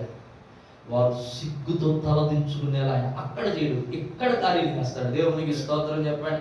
ఎందుకన్నా ఈ మాటని సిగ్గుతో తలదించుకోవాలంతే. ఆమె చెప్పండి గట్టిగా హల్లెలూయా. ఏమండి 4, 5, 6 తారీఖులు అవి. 4వ తారీఖు నా మీటింగ్ జరిగింది, గొడవ అయింది, మాట అన్నాడు. 5వ తారీఖు నాన్న ఎక్కడ ఉన్నారు? వాళ్ళ అమ్మగారు చనిపోయారు. మీటింగ్లు ఆపేశాం. ఆ తర్వాత కార్యక్రమాన్ని కూడా నేను కూడా వచ్చారు. అదే టైంలో మా చెల్లి పెళ్లి పెట్టుకున్నాం. పెళ్ళికి అన్నయ్య కూడా వచ్చారు. కరెక్ట్గా పెళ్ళికి ఇంకొక 4 రోజులు ఉందన్నాక ఏమండి కడుపులు నొప్పి వస్తుందని చెప్పి వామిటింగ్ సెన్సేషన్ ఉందని హాస్పిటల్కి వెళ్తే వాళ్ళు చెప్పిన విషయం ఏంటంటే అమ్మాయి ప్రెగ్నెంట్. దేవునికి స్తోత్రం చెప్పండి. ఎన్ని రోజులు గ్యాప్? సంవత్సరం నుంచి ఎదురు చూస్తున్నాం. కానీ ఒక్క మాట కొట్టివేయడానికి దేవుడు 6 రోజుల్లో కార్యాన్ని జరిగించేశాడు. దేవునికి స్తోత్రం చెప్తాం గట్టిగా హల్లెలూయా. నేను అంటాను, మనం నోరు తెరిచి చెప్పుకోలేకపోవచ్చు, ఆయన మన హృదయాలను పరిశీలించే దేవుడు. మొట్టమొదటి అనుభవం మిస్పాలోకి రావడానికి గల కారణం ఏంటంటే, ఇక్కడ దేవుడు ఈ మిస్పాలో అడుగు పెట్టిన వారి హృదయాలను ఆయన చూస్తాడు. దేవునికి స్తోత్రం. మీ పక్కన వారితో చెప్పండి, దేవుడిని హృదయాన్ని చూస్తాడు. గట్టిగా స్తోత్రం చేద్దాం. హల్లెలూయా. పైకి నవ్వుతూ ఉన్నాం కానండి, లోపల ఏదో తెలియని బాధ ఉంటుంది. అందరిలో ఉంటుంది అది. అందరిలో ఉంటుంది. పెళ్లి కాలేదు బాధ, ఆ బాధ దేవుడికి స్తోత్రం. దేవుడికి స్తోత్రం. అందరికీ అయిపోతాయి. నాకే అవన్నీ ఉద్యోగం రాలేదని, బలహీనతలు, అనారోగ్యాలు ఇలా చెప్పుకుంటూ పోతేనండి ప్రతి వారి జీవితంలో కన్నీటి పర్యంతమైన పరిస్థితులు ఖచ్చితంగా ఉన్నాయి. కానీ పైకి అవి కనపడకూడదని మనం నవ్వుతూ నటిస్తున్నాం అంతే. దేవునికి స్తోత్రం చెప్తారా? ఏకభక్తి ఆమెను చెప్పండి ఒకసారి. ఇబ్బంది ఏం లేదు. నటిస్తున్నాం అంతే. నేనైనా మీరైనా ఎవరైనా సరే ఏం చేస్తున్నామండి? నటిస్తున్నాం. ఈ నటన పైకి మనుషులు కనబడుతుంది, కానీ ఒరిజినాలిటీని ఎవరు చూస్తున్నారు? ఆమె చెప్తారా? హల్లెలూయా. మీ పక్కన ఉన్న వాళ్ళతో చెప్పండి, నీ ఒరిజినాలిటీని దేవుడు చూస్తాడు. అలాగని వేషధారుల వల్ల ఉండదని కూడా ప్రభు చెప్పాడు. అలా ఉండదు అన్నాడు. అంటే లోపల ఒకటి పెట్టుకుని బయటకు ఒకలాగా ప్రవర్తించకూడదు. ఏమండి? అయితే ప్రభు మాట్లాడుతున్న మాట మొట్టమొదటి అనుభవం ఏంటంటే, ఆయన కనిపెట్టే పరిస్థితులు ఏవైనా సరే. ఏమండి? ఆయన నీ హృదయంలో ఉన్న వేదనను మాత్రమే కాదు, నీ హృదయంలో ఉన్న పాపమును కూడా కనిపెట్టగలిగిన వాడు. దేవునికి స్తోత్రం చెప్పండి. హల్లెలూయా. కన్నింటిని అనుకోవద్దు. ఆయన నీ పాపాన్ని కూడా ఏం చేస్తాడు? లేఖనాల్లో రాయబడింది, ఆయనకు మరుగై ఉన్నది ఏదైనా కదా, ఆయనకు రహస్యమైనది ఏదైనా. దేవునికి స్తోత్రం. ఏది లేదు, ఏది లేదు. మనం అనుకుంటాం దాచుకుంటున్నామని, చాలా సందర్భాలు ఎవరు చూడటం లేదు కదా అని. కానీ ఇదిగో ఒక కన్ను అంటండి ప్రపంచమందంతటా తిరుగులాడుచు ఒక సీసీ కెమెరా వల్లే అది నిరంతరం పనిచేస్తూ ఉందట. ఆ కన్ను ఏంటో తెలుసా? యేసయ్య కన్ను. దేవునికి స్తోత్రం. హల్లెలూయా. ఆయన అంటాడు, నువ్వు పాతాళమునకు వెళ్ళి దాక్కునేనను, ఆకాశమునకు ఎక్కి దాక్కునేనను, అక్కడను నేను ఉన్నాను. దేవునికి స్తోత్రం చెప్దాం. ఆయన కనిపెట్టే దేవుడు. అందుకే రమ్మన్నాడు మిస్పాల్. రేపు నుంచి ఎవరైనా మీరు మందిరానికి వెళ్తున్నారు కదా, ఎందుకు వెళ్తున్నారని అడిగితే ఎలా చెప్పండి? నన్ను కనిపెట్టే దేవుడు ఒక ఆయన ఉన్నాడు. ఈ మాట నేను ఎలా విభజించి చెప్తున్నానండి. కనిపెట్టే దేవుడు, దాన్ని విడదీస్తే చెప్పండి, కని పెట్టే దేవుడు. చెప్పండి అందరూ. కని మనల్ని కంటాడు. ఇప్పుడు పుట్టిన బిడ్డ కన్న తర్వాత తల్లి పెట్టకుండా వదిలేస్తా చెప్పండి. అలా పెట్టకుండా వదిలేసిందంటే ఏమంటారు కదా? ఏ తల్లి అయితే ఏమండి 9 నెలలు మోసి బిడ్డను కట్టదో, నేను అంటానండి ఖచ్చితంగా బిడ్డను ఆ జ్ఞానవంతురాలైతే, తెలివి కలిగినదైతే ఖచ్చితంగా పోషిస్తుంది. దేవునికి స్తోత్రం చేద్దాం. మన ప్రభువు మనల్ని కన్నాడు. ఎలా కన్నాడు అని అంటే ఆయన స్వరక్తం ఇచ్చి మనల్ని కన్నాడు అంటండి. దేవునికి స్తోత్రం చేద్దామా? హల్లెలూయా. ఒక మాట అడుగుతాను స్త్రీల వరకే, మీకు లేదండి, స్త్రీల వరకే. ఇప్పుడు పుట్టిన పిల్లలను చూసి ఎవరైనా ఒక దెబ్బ వేశారు అనుకోండి, లేదంటే ఎవరైనా ఒక మాట అన్నారు అనుకోండి, లేదంటే ఏదైనా ఒక చిన్న అనుకోని సందర్భం ఎదురైంది అనుకోండి, లేదంటే వాడు పాడైపోతాను అనుకోండి, ఏమంటారు అక్క జనరల్గా? చెప్పండి. తల్లులు ఉన్నవారు నా రక్తాన్ని ధారపోసి కన్నానయ్య అని అంటారు. నా రక్తాన్ని ధారపోసి కన్నానయ్య. దేవునికి స్తోత్రం చేద్దాం. ఒక తల్లి ప్రేమ అంతుంటే నేను అంటాను, ఆయన స్వరక్తం ఇచ్చి ఆఖరి గుట్టు వరకు అండి చిందించి కన్న మనలను గురించి ఆయన ఇంకెంత. దేవునికి స్తోత్రం. ఈ భూమికి ఒక తల్లే ఏమండి, నేను ఒక లీటర్ లేదా ఒక 2 లీటర్ల రక్తం పోయింది అనుకోండి, ఒక 2 లీటర్ల రక్తం ఇచ్చిన తల్లే తన బిడ్డ కొరకు అంత ప్రాధాన్యపడుతూ ఉంటే ఏమండి ఆఖరి గుట్టు వరకు కాచేసాడు మన కోసం. ఆయన మన కొరకు ఇంకెంత ప్రాధాన్యపడతాడు, ఇంకెంత ఆలోచిస్తాడు, ఇంకెంతగా మనల్ని పోషించాలని ఆయన ఆశపడతా ఉంటాడు. ఇప్పుడు ఆయన ఆలోచించారు అసలు? దేవునికి స్తోత్రం చేద్దాం గట్టిగా. హల్లెలూయా, హల్లెలూయా. చాలా సందర్భాలు అనుకుంటాం, ఎందుకు దేవుడు నా పట్ల ఇలా పక్షపాతంగా వ్యవహరిస్తున్నాడు, ఎందుకు నాకు జీవితం లేదని అని అనుకుంటామండి. కానీ ప్రభు దేని కొరకు వెయిట్ చేస్తున్నాడు తెలుసా? సమయం కొరకు. దేనికోసం అండి? సమయం కొరకు. ఎందుకు సమయం కొరకు వెయిట్ చేయాలి? అడగంగా ఇచ్చేయచ్చుగా అని అంటే ప్రభు అంటున్నాడు, అడగంగా ఇచ్చేస్తే దాని విలువ నీకు తెలీదు. దేవునికి స్తోత్రం చెప్పండి. అవునా కదా? అడగంగానే వచ్చేసింది అనుకోండి, విలువ తెలుస్తుందా? ఇప్పుడు సులభంగానే జాబ్ వచ్చేసింది అనుకోండి, ఆ జాబ్ వచ్చిన తర్వాత కొంచెం ఏం పెరుగుతుంది తెలుసా? అప్పులు పెరుగుతాయి. అండ్ 3-4 సంవత్సరాలు 5 సంవత్సరాలు వృత్తి కష్టపెట్టి ఆ సులభంగానే ఉద్యోగం వచ్చేది. ఇంకొక పాయింట్ ఉందండి, ఆ డబ్బు కూడా వచ్చేవాడిగా వాడేస్తాడు. ఎందుకంటే దాని విలువ వాడికి తెలియదు. అందుకే 5 సంవత్సరాలు 6 సంవత్సరాలు కష్టపడి అప్పు చేసుకుని ఏమంటే తినక కడుపు కట్టుకుని ఒక్క పూట తింటూ పచ్చడితో తింటూ ఏమంటే రూపాయి దాచుకుంటూ అప్పుడు వచ్చే ఉద్యోగం ఉంటుంది చూసారా, అసలు ఎంత ఇదిగా ఉంటాడండి. దేవునికి స్తోత్రం చేద్దాం. ప్రభు అంటున్న మాట ఏంటి తెలుసా? ఆయన కనిపెట్టే దేవుళ్ళలో ఒక 2 కోణాలు దాగున్నాయి. అదేంటి తెలుసా? ఆయన నిన్ను కన్నాడు, తన స్వరక్తం ఇచ్చి కన్న నిన్ను ఆయన విడువనే. ఒక మాట జ్ఞాపకం చేస్తున్నాడు, సింహపు పిల్లలైన లేమి గలవై ఆకలి గొంటాయేమో కానీ నీతి మంతుని పిల్లలు ఎప్పటికీ ఆకలిగొనరట. ఇంతకీ ఎవరా నీతిమంతుని పిల్లలు?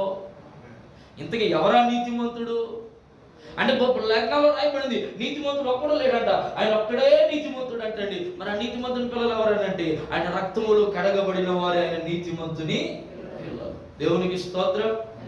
అంటాడు, సింహ పిల్లలే ఆగలగొంటాయేమో కానీ నా పిల్లలను, నేను స్వరక్తం ఇచ్చి కన్న నా పిల్లలను నేను ఎప్పటికీ ఆకలి కొననివ్వను అని ప్రభు మాట్లాడుతున్నాడు. ఆమె చెప్పండి నమ్మితే. హల్లెలూయా, హల్లెలూయా. ఏమండి ఏ అనుభవం? మొట్టమొదటి మిస్పాలో కనిపెట్టే అనుభవం అండి. రెండవ అనుభవాన్ని మనం జ్ఞాపకం చేసుకుందాం. ఇందాక చదివిన వాక్య పట్టణంలో న్యాయాధిపతుల గ్రంథం 11వ అధ్యాయం 11వ వచనం.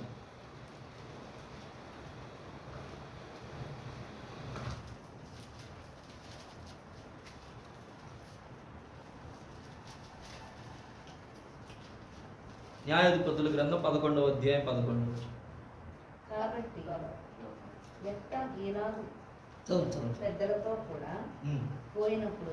కాబట్టి యెఫ్తా గిలాదు పెద్దలతో కూడా పోయినప్పుడు జనులు తమకు ప్రధానునిగాను అధిపతినిగాను అతన్ని నియమించుకొనిరి. అప్పుడు యెఫ్తా మిస్పాలో యెహోవా సన్నిధిని తన సంగతి అంతయు వినిపించెను. దేవునికి స్తోత్రం. రెండవ అనుభవాన్ని మనం నేర్చుకుందాం. మిస్పాలో ఉన్న రెండవ అనుభవం నేను అంటాను అన్న, ఫర్ ఎగ్జాంపుల్ ఒక నియోజకవర్గం మీ దగ్గరికి వచ్చేసి మీరే మాకు ఎమ్మెల్యే అని అంటే మీరేం చేస్తారు? ఎగిరికి అంతే సింహాసనం ఎక్కేది. అక్కడ మీరే మా ఎమ్మెల్యే అనంటే ఏం చేస్తారు? మాట్లాడుతున్నారు. వదులుతారా? కానీ ఇంటికాడ అడుగు చెప్తారంటారా? మాట్లాడతారు అంటారు. ఇంకా ఆప్షన్ లేదు. ఇంకా ఫర్ ఎగ్జాంపుల్ లేదు, ₹1 కోటి మీకు ఎవరైనా ఇస్తారన్నారు అనుకోండి, ఏం చేస్తారు? బాబు నువ్వు ఎక్కడే ఉండు, వెళ్ళి మా నాన్నగారి దగ్గర పర్మిషన్ అడిగి, ఈ లోపల ఎవడో ఎత్తుకుపోతాడు. అందుకే నేను చేస్తాను, పర్మిషన్ లేదు ఇంకా ₹1 దగ్గర, ఎమ్మెల్యే దగ్గర పర్మిషన్ ఇంకా. దేవునికి స్తోత్రం చెప్పాడు. బైబిల్లో మనం చూస్తే గిలాదు కాపురస్తులు ఉన్నారు. యెఫ్తా అనేటువంటి ఒక వ్యక్తి ఉన్నాడు. ఈ గిలాదు కాపురస్తులు అందరూ కూడా నిర్ణయించుకున్నారంటే ఏంటంటే, యెఫ్తా అయితే బాగుంటుంది అబ్బాయి, వాడు కొంచెం అన్ని విషయాల గురించి నైపుణ్యత కలిగిన వాడు, కొంచెం ఆలోచిస్తాడు, గొడవ పెట్టి పిచ్చపాటికి మాట్లాడే ముందు కూడా కొంచెం ఆలోచిస్తాడు. వాడు న్యాయాధిపతిగా ఉంటే అందరికీ న్యాయం జరుగుద్ది, వాడు అధిపతిగా ఉంటే అందరూ కూడా బాగుంటారు, మనం కొంచెం ధైర్యంగా ఉండగలుగుతాం, ఎందుకంటే వాడు చాలా గట్టిగా ఉన్నాడు అని చెప్పి అందరూ ఏకగ్రీవంగా నిర్ణయించుకుని పెద్దలను పంపించారండి. ఈ పెద్దలు వచ్చి ఇది సంగతి, మరి ప్రజలందరూ కూడా మిమ్మల్ని కోరుకుంటున్నారు, మీరు రావాలి అని చెప్పి ఆయన్ని తీసుకెళ్లారు. ఈయన కూడా వెళ్ళాడు. వెళ్ళిన తర్వాత అసలు విషయం ఏంటి తెలుసుకుందని చెప్పి వెళ్ళి అక్కడ విషయం అంతా కూడా చూశాడు, మొత్తం తెలుసుకున్నాడు. ప్రజలు ఏమన్నారు తెలుసుకున్నాడు, పెద్దలు ఏమన్నారు తెలుసుకున్నాడు. ఈయన అంటాడు, ఇప్పుడు సరే మీ వర్షం మీరు చెప్పేశారు, ఇప్పుడు నా వర్షం నాకు ఉంది, కానీ అసలు వర్షం రావాలి బయటికి. దేవునికి స్తోత్రం చెప్పండి. హల్లెలూయా. మీ వర్షం మీరు చెప్పేశారు, నా వర్షం నాలో ఉంది, ఇది చెల్లదు ఇది చెల్లదు, చెల్లేది ఒకటే, అదేంటో తెలుసా? నా దేవుని చిత్తం. దేవునికి స్తోత్రం. హల్లెలూయా హల్లెలూయా. గట్టిగా చెప్పాలి హల్లెలూయా. ఏం జరుగుతుంది ఇప్పుడు? ఈయన యెఫ్తా గారు అంటాడు, అరే అబ్బాయి మీరు చెప్పిన మాట కాదు, నేను చెప్పిన మాట కాదు, మన ఇద్దరి మధ్య ఇగో ఒక ఆయన ఉన్నాడు, మనందరి పైన ఒక ఆయన ఉన్నాడు, ఆయన చెప్పిన మాటే ఫైనల్. ఇప్పుడు నేనేం చేస్తానంటే మిస్పాలోకి వెళ్ళి అక్కడ నేను మీ మీద అధిపతిగా ఉండాలో లేదో మీరు చెప్పిన విషయాలన్నిటిని కూడా అక్కడ ఏం చేస్తాను, విచారించి ఆయన చిత్తాన్ని తెలుసుకుని, ఆయన నిర్ణయాన్ని తెలుసుకుని, ఆయన ఉద్దేశాన్ని తెలుసుకుని అప్పుడు మీ దగ్గరకు వచ్చి నేను మీ మీద అధిపతిగా ఉంటానో లేదో దేవునికి స్తోత్రం చెప్తాను. అంటే మిస్పాలో ఉన్న రెండో అనుభవం ఏంటి చెప్పండి, మీకు అర్థమైపోయి ఉండాలి వాటికి.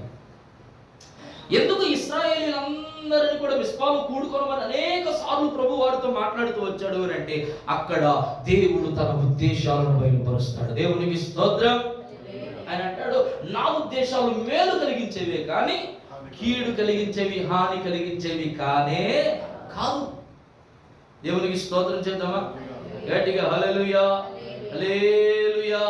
కాబట్టి ఎందుకు మిస్పాలోనికి రావాలి అని మనం జ్ఞాపకం చేసుకుంటే, రెండవదిగా ప్రభు అన్నాడు, ఆయనంట మేలు నిమిత్తమై ఆయన తన ఉద్దేశాలను మనకు తెలియజేస్తాడు. చెప్పండి, ఏం తెలియజేస్తాడంట? మేలు నిమిత్తమై ఆయన ఉద్దేశాలు. అంటే మందిరంలోకి ఎందుకు రావాలి, మిస్పాలోకి ఎందుకు రావాలి అంటే, అసలు మన ఉద్దేశాలు ఏమని, లేదంటే ఇంకొకరి ఉద్దేశాలు ఎట్టవని అని కాదు, అసలు దేవుని ఉద్దేశం ఏంటి? దేవునికి స్తోత్రం. నేను అంటాను, మన ఉద్దేశం ప్రకారం వెళ్తే ఏదో రోజు పడిపోతామండి, కానీ దేవుని ఉద్దేశం ప్రకారం వెళితే ప్రభు అంటున్నాడు, ఒకవేళ నీవు పడినను, ఏమండి, ఒకవేళ నువ్వు పడినను, దీనికి అర్థం ఏంటంటే నేను చెప్తాను, మనమంట పడినప్పుడు ఏమండి, ఈ ఉపమానం నేను జ్ఞాపకం చేస్తాను. మన రీసెంట్గా ఎవరో దైవజనులు చెప్తాను, ఈ మాట ఉన్నా. దేవునికి స్తోత్రం చేద్దాం గట్టిగా హల్లెలూయా. ఒక ఆయన కంట కొబ్బరికాయ మీద కోపం వచ్చిందంట. ఏమొచ్చింది? కొబ్బరికాయ మీద కోపం వచ్చిందంట. కోపం వస్తే దాన్ని ఏం చేసిందంటే బురదలు వేసి కొట్టాడంట. వేసి కొట్టిన పైకి కొంచెం కనబడుతుందంట. కనబడుతుంది, ఈ కోపం పోవాలి, అది కనబడేదాకా ఇంత కోపం కరెక్ట్గా ఉంటుంది. ఏం చేశాడంటే వెళ్ళి కాలుతో తొక్కి తొక్కి తొక్కి తొక్కి దాన్ని ఎక్కడ తొక్కేసాడంటే నిజంగా గజంలో తొక్కేసాడంట. దాన్ని తొక్కేసి అనుకున్నాడంట, అమ్మయ్యా దీని పేడ మాట్లాడతాడు, ఏమైపోయింది, దీని పేడ ఎరగడైపోయింది అని చెప్పి ప్రశాంతం కూర్చున్నాడంట. దేవునికి స్తోత్రం. హల్లెలూయా. వారం అయిపోయింది, 2 వారాలు అయ్యింది, ఇక సంబరపడిపోతున్నాడు. ఏముందిగాని కనబడతలేదు, ఇంకా వెళ్ళిపోయి తొక్కేసాడు అనుకుంటున్నాడు. 3వ వారానికి వెళ్ళి ఇంకా తొక్కిన చోట మొలక రావడం మొదలెట్టిందంట. దేవునికి స్తోత్రం చెప్పండి గట్టిగా హల్లెలూయా. ఏం రావడం మొదలెట్టిందంటండి? మొలక రావడం మొదలెట్టిందంట. ఇప్పుడు ఏం తొక్కడం లేవు ఇంకా. ఏమండి, ఆడు చూస్తూ ఉండగానే మొలక ఏమైపోయింది? ఒకనొకప్పుడు కాలుతో వచ్చాడు, ఇప్పుడు దాని కిట్ట. దేవునికి స్తోత్రం చేద్దామా గట్టిగా హల్లెలూయా. మన ఉద్దేశం దాన్ని తొక్కడం అయితే దేవుని ఉద్దేశం ఏంటి తెలుసా? ఒకనొక రోజున అంత స్థితిలోనికి, ఎంత స్థితిలో తెలుసా? ఎవ్వరు అందుకోలేనంత స్థితి. దేవునికి స్తోత్రం చేద్దాం గట్టిగా హల్లెలూయా. అందుకని దేవుని చిత్తం, దావీదు అంటాడు, నీ చిత్తము నెరవేర్చుట నాకు సంతోషము. ఏంటంట? దేవుని చిత్తం నెరవేర్చడం మనకు సంతోషమైపోవాలి. పరలోక ప్రార్థనలో కూడా ఈ మాట కనబడుతుంది. పరలోక ముందున్న మా తండ్రి వెళ్ళిపోండి. పరలోకమందు నీ చిత్తము నెరవేర్చబడుచున్నట్లు భూమి అందును దేవునికి స్తోత్రం చెప్పండి. అంటే భూమి మీద ఎవరి చిత్తం నెరవేర్చబడాలి? మానవుని చిత్తం కాదు. ఎవరి చిత్తం అంట? దేవుని చిత్తం నెరవేర్చబడాలంట. దేవునికి స్తోత్రం చెప్తామా. ఎవరైతే దేవుని చిత్తానికి లోబడతారో వారిని దేవుడు ఉన్నతమైన స్థితిలోనికి తీసుకుని వెళ్తాడట. దేవునికి స్తోత్రం. గట్టిగా హల్లెలూయా, హల్లెలూయా. బైబిల్లో 2 రకాల చిత్తాలు ఉన్నాయి. ఒకటి సంపూర్ణమైన చిత్తం, రెండవది ఏమండి దీని ఎలా చెప్పాలంటే తెలుగులో చెప్పినంత పర్మిసిబుల్ విల్ అని అంటారు. ఏమండి అసంపూర్ణమైన చిత్తం. దీని అంటే ఎలా ఉంటుందనంటే సంపూర్ణమైన ఇన్కంప్లీట్ విల్ అన్నమాట. సంపూర్ణమైన చిత్తం ఏంటంటే అది సంపూర్ణంగా దేవుడే సిద్ధపరిచింది. ఏమండి ఈ కొన్ని చిత్తాలు ఉంటాయంట. అది ఎలా ఉంటుందంటే ఫర్ ఎగ్జాంపుల్ ఇప్పుడు నాకు ఏదో ఒక అవసరం ఉంది, నేను కోరుకున్నా, అది దేవుని చిత్తం కాదు, కానీ అది నాకు అవసరం కాబట్టి దేవుడు ఏం చేస్తాడంట, దాన్ని ఎలౌ చేస్తాడంట. దేవునికి స్తోత్రం చేద్దాం. మీకు అర్థమైందండి? ఇప్పుడు దేవుడు నా పట్ల కలిగి ఉన్న చిత్తం ఏంటంటే నేను సేవ చేయాలి. అది దేవుడు నా పట్ల కలిగి ఉన్న సంపూర్ణమైన చిత్తం. అయితే నా పరిస్థితిని బట్టి, నాకున్న ఆర్థిక అసమర్థతను బట్టి నేనేం చేశాను, ఉద్యమం చేయాలని ప్రభుని అడుగుతున్నా. పదే పదే ప్రభుని అడుగుతున్నా. ప్రభు ఏం చేశాడంటే సర్లే పోనీ కొంతకాలం అని దేవుడు అంటే డోర్స్ ఓపెన్ చేశాడంట. ఆ చిత్తం ఏంటంటే ఏమండి అది సంపూర్ణమైన చిత్తం కాదు. దేవునికి స్తోత్రం చేద్దాం. దాని ఇంగ్లీష్లో పర్మిసిబుల్ విల్ అని అంటారు. అంటే దేవుడు ఎలౌ చేశాడంతే, కానీ అది సంపూర్ణం కాదు. అసలైన చిత్తం ఇంకోటి ఉంది దేవుడు నీ పట్ల. దేవునికి స్తోత్రం చేద్దాం. గట్టిగా హల్లెలూయా. నేను అంటాను, ఒకవేళ నువ్వు దేవుని సంపూర్ణమైన చిత్తానికి కనుక లోపడకపోతే నీవున్న సిచ్యువేషన్లో లేదా నీవున్న పొజిషన్లో వర్ధిల్లత కనబడదు.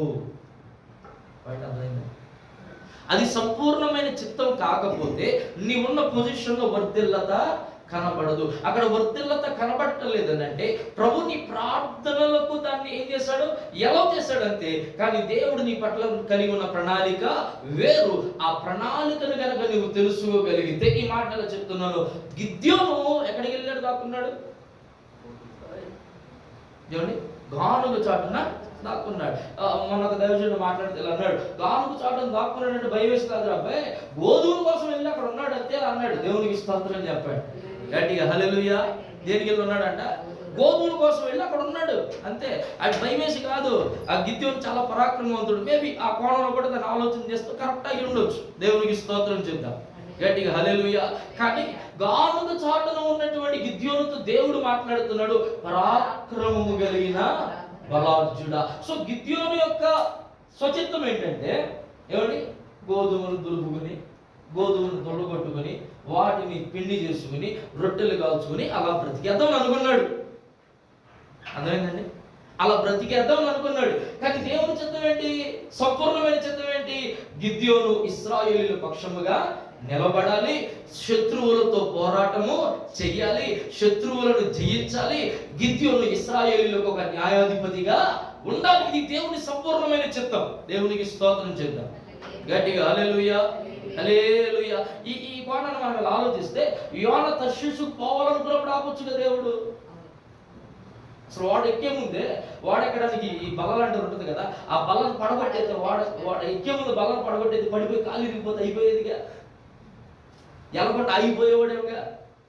దేవునికి స్తోత్రం చెప్తాం. అంటే కొన్ని సందర్భాల్లో దేవుడు మన స్వచిత్తాన్ని ఎలో చేస్తూనే అక్కడ కొన్ని పాఠాలు కూడా మనకి నేర్పిస్తాడు.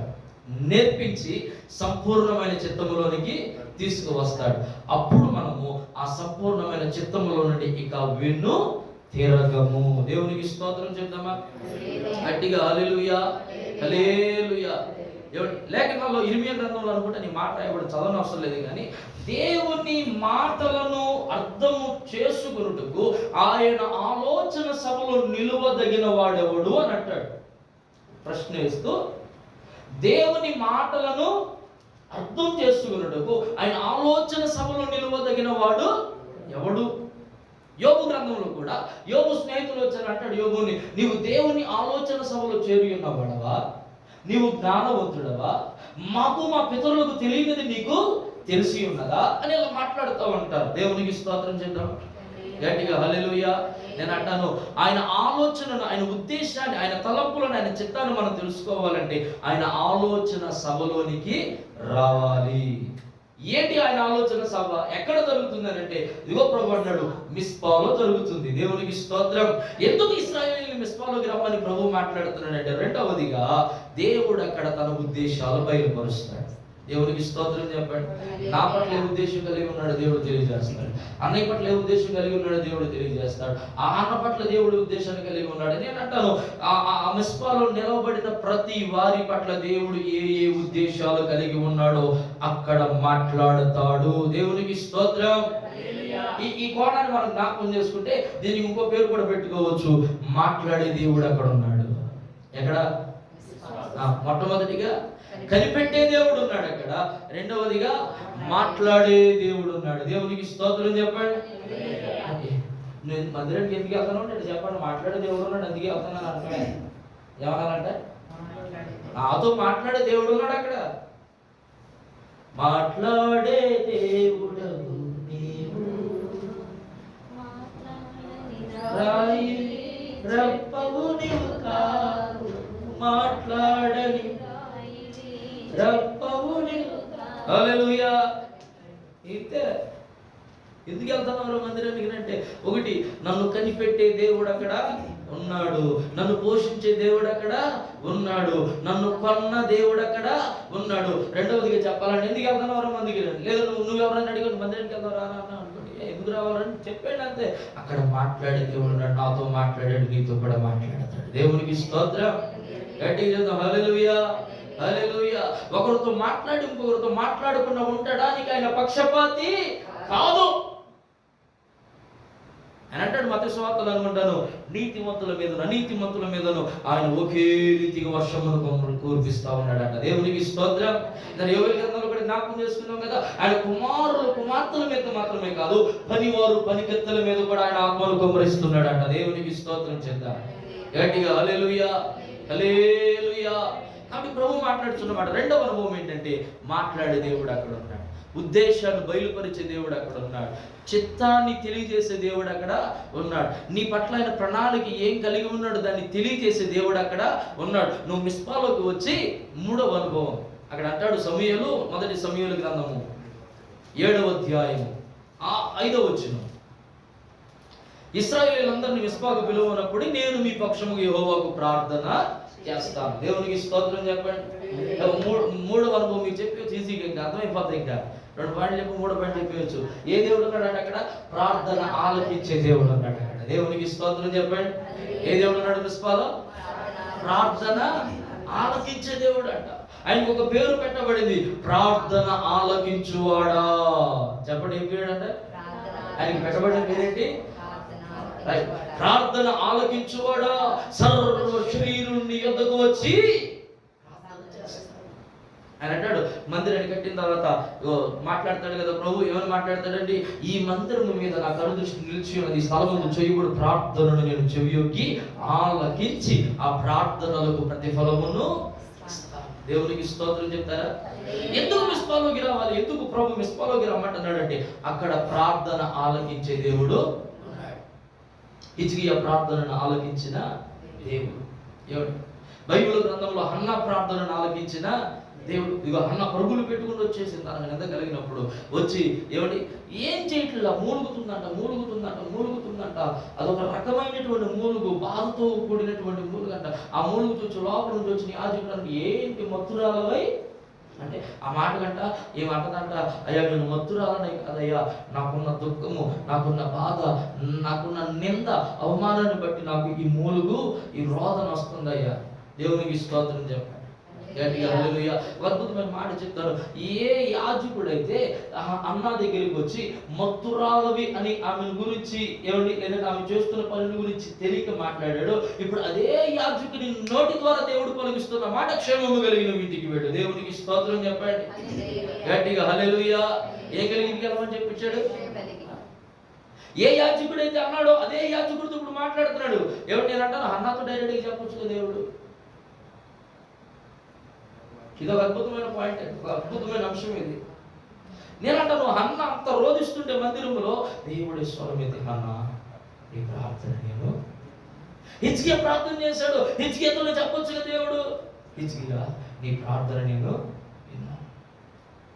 కొర్నేలి ప్రార్థన చేసి కొర్నేలితో డైరెక్ట్గా చెప్పొచ్చుగా, దేవునికి స్తోత్రం చెప్పాడు గట్టిగా, హల్లెలూయా హల్లెలూయా. ఇంకా డైరెక్ట్గా చెప్పితే పాస్టర్ గారితో పని ఏంటండి, పాస్టర్ గారితో పని ఏంటి, ఇంకా డైరెక్ట్గా చెప్పేదాన్ని అన్నీ చెప్పడు, కొన్ని చెప్తాడు. అన్ని చెప్పడం నేను అన్నమాట, కొన్ని చెప్తాడు. నీకు చెప్పాల్సింది నీకు చెప్తాడు, నీకు చెప్పించాల్సిన సేవకుడితో చెప్పిస్తాడు. దేవునికి స్తోత్రం చెప్పాడు గట్టిగా, హల్లెలూయా హల్లెలూయా. ఏమండి, నీకు చెప్పాల్సినవి నీకు చెప్తాడు. ఆయన పక్షపాతి కాదు, నీతోనూ మాట్లాడతాడు, ఆయనతోనూ మాట్లాడతాడు, అందరితో మాట్లాడే దేవుడు. అయితే నీతో మాట్లాడాల్సిన నీతో మాట్లాడతాడు, సేవకుని ద్వారా మాట్లాడించాల్సిన సేవకుని ద్వారా మాట్లాడిస్తాడు. మాట్లాడించబడినప్పుడు నువ్వు వింటే ఆశీర్వదించబడతావు, దీవించబడతావు. సామెతల గ్రంథంలో మాట మొదట దేవుడు చదవని మాట జ్ఞాపకం చేసుకున్నాం. సామెతల గ్రంథం మొదటి అధ్యాయం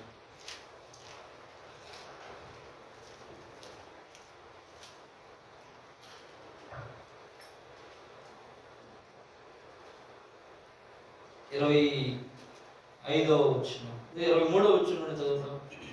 నా గద్దింపు విని తిరుగుడి, ఆలకించుడి, నా ఆత్మను మీ మీద కుమ్మరించుదును, నా ఉపదేశమును మీకు తెలిపెదను. నేను పిలువగా మీరు వినకపోతిరి, నా చెయ్యి చాపగా ఎవరునూ లక్ష్య పెట్టకపోయిరి.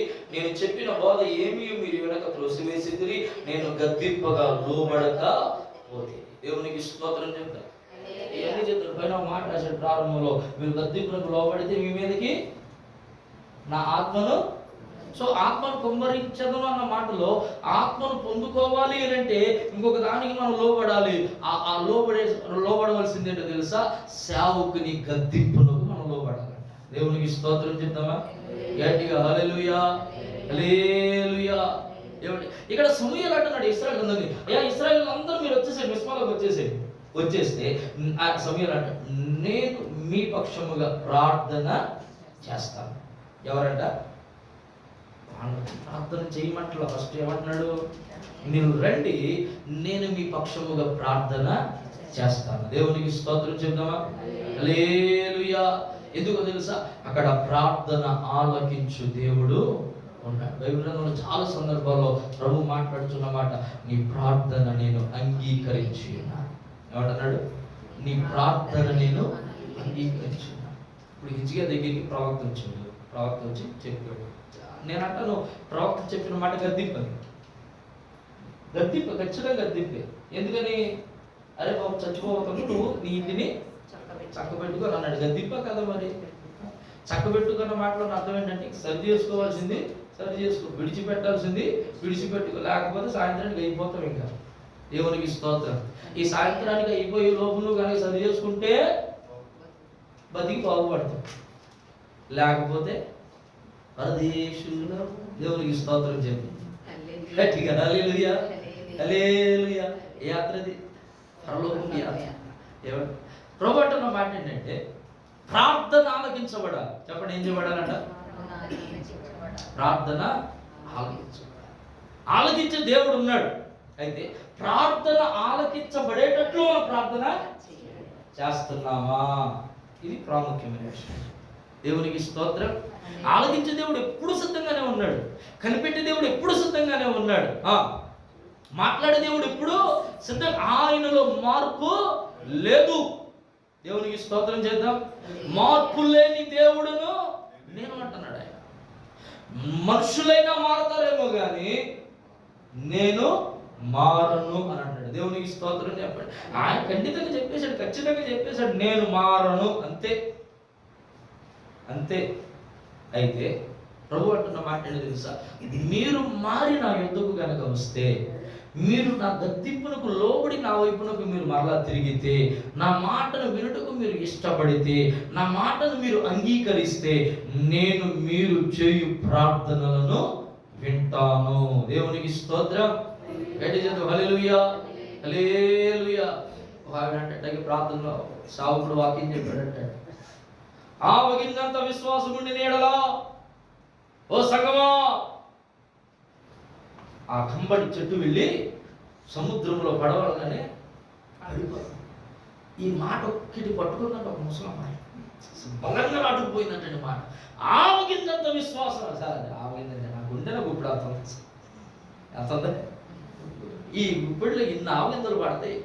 ఆవగింద చాలా చిన్నది అని అనుకుందంట. ఇప్పుడు ఏం ప్రాబ్లం ఏంటంటే ఈ ఇంటి సరిహద్దుకి ఆ ఇంటి సరిహద్దు మధ్యలో యాప్ చెట్టు ఉంది. ఈ యాప్ చెట్టు వాళ్ళు నిత్యం పడవలేనంట నా ఇంటికి. దేవునికి స్తోత్రం చేద్దాం. హల్లెలూయా. ఆకురాలనా పడవ, యాప్ ఊరాలనా అనుకుంటావు కానీ యాపు యాపకాయలు కాలితే ఓడవడానికి ఎంత బాధపడుతుందో తెలుసండి. మా ఇంటి పైన ఎందుకు అర్థం మాకు తెలుస్తుంది. దేవునికి స్తోత్రం చేయండి. గట్టిగా హల్లెలూయా. మామూలు కాదు.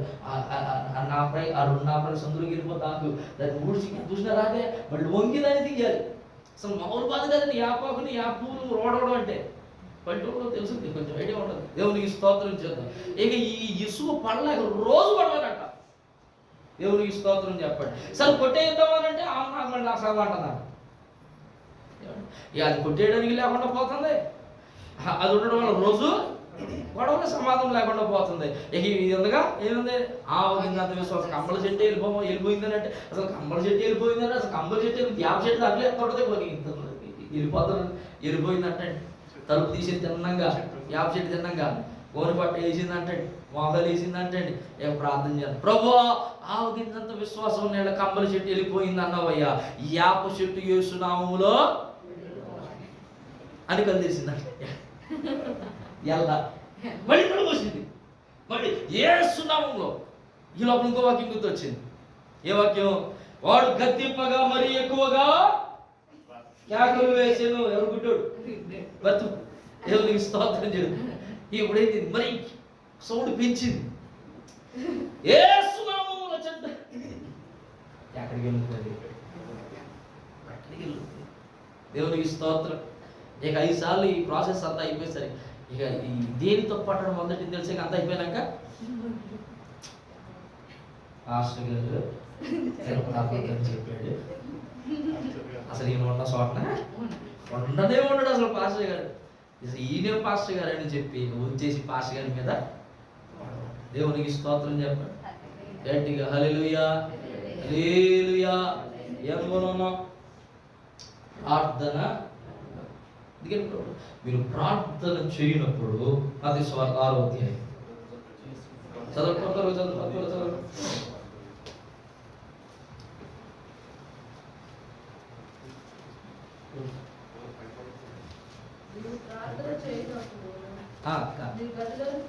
గదిలోనికి వెళ్ళి తలుపు వేసుకుని రహస్యమందున్న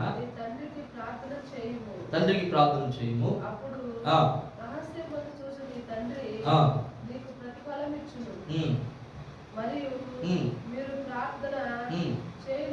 చేయనప్పుడు అన్యజనుల వలె వ్యర్థమైన మాటలు ఉచ్చరింపవద్దు. చాలండి. దేవునికి స్తోత్రం. హల్లెలూయా. ఆ తర్వాత వచనాల్లో ఉంటుంది పరిశుద్ధ ప్రార్థన నుంచి లోకస్వార్థలు అనుకుంటాను. పోయినసారి వచ్చినప్పుడు నేను చెప్పాను కదా ఆల్రెడీ ఏమని ప్రార్థన చేస్తున్నాడు పరిశుద్ధుడు? ఈ సుంకరు నీ ప్రార్థన చేసుకోవచ్చు. పక్కన గురించి నీకు ఎందుకు?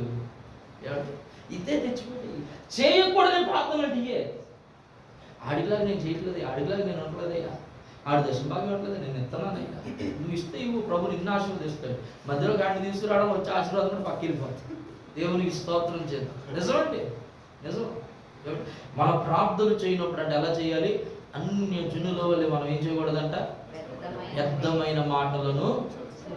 ప్రార్థన పవిత్రమైనది. ప్రార్థనలో ఉచ్చరించే పదాలు కూడా చాలా పవిత్రంగా ఉండాలి. దేవునికి స్తోత్రం. హల్లెలూయా. ప్రార్థన పవిత్రమైనది. ప్రార్థన చేయు మనస్సు కూడా పవిత్రంగా ఉండాలి. ప్రార్థన పవిత్రమైనది. ప్రార్థన చేయనప్పుడు కలుగు ఆలోచన పవిత్రంగా ఉండాలి. ప్రార్థన పవిత్రమైనది. ప్రార్థించు పెదవులు. ఆమె చెప్తారా? హల్లెలూయా. యెషయా అంటాడు, అయ్యా నా పెదవులు అపవిత్రమైనవి. ఎప్పుడైతే ఈ మాట అన్నాడో ఎవడు ఆ నిప్పులో నుంచి అంట ఒక కణం వచ్చి, ఒక రవ్వ వచ్చి, నిప్పు రవ్వ వచ్చి ఏం చేసిందంట, యెషయా పెదవులను కాల్చి వేసిందంట. అపవిత్రత. దేవునికి స్తోత్రం చేద్దాం గట్టిగా. హల్లెలూయా, హల్లెలూయా. ఇప్పుడు ప్రార్థన స్టార్ట్ అయ్యింది. ఎవరి ప్రార్థన? యెషయా గారి ప్రార్థన. దేని గురించి చేస్తున్నాడు? యెషయా గారు, ఇర్మియా గారు, నెహెమ్యా గారు, ఎజ్రా గారు అందరూ చేసిన ప్రార్థనలు ఒకటే ప్రార్థన, ఇశ్రాయేలీయుల క్షేమం. దేవునికి స్తోత్రం. యెరూషలేము క్షేమం. ఇదే ప్రార్థన, మీకు ఏరే ప్రార్థన అసలు లేనే లేదు.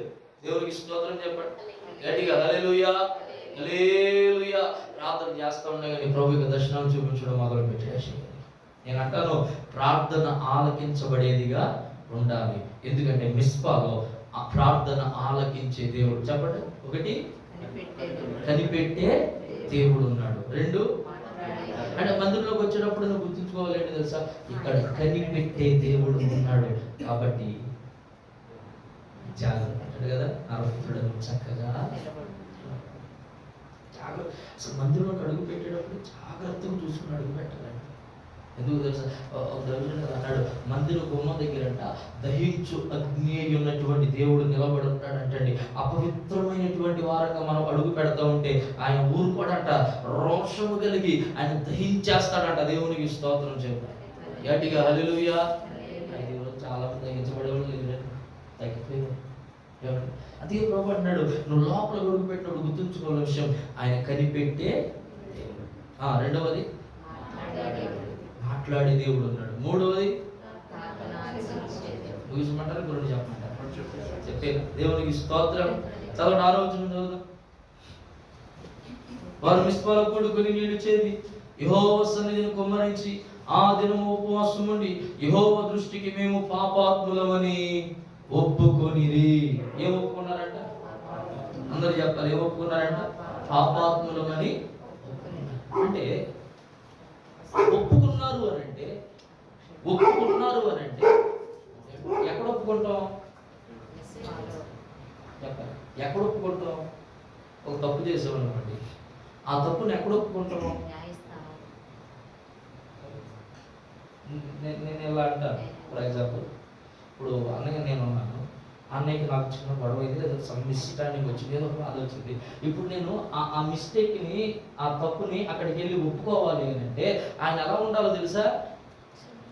అది ఎలా ఉండాలి?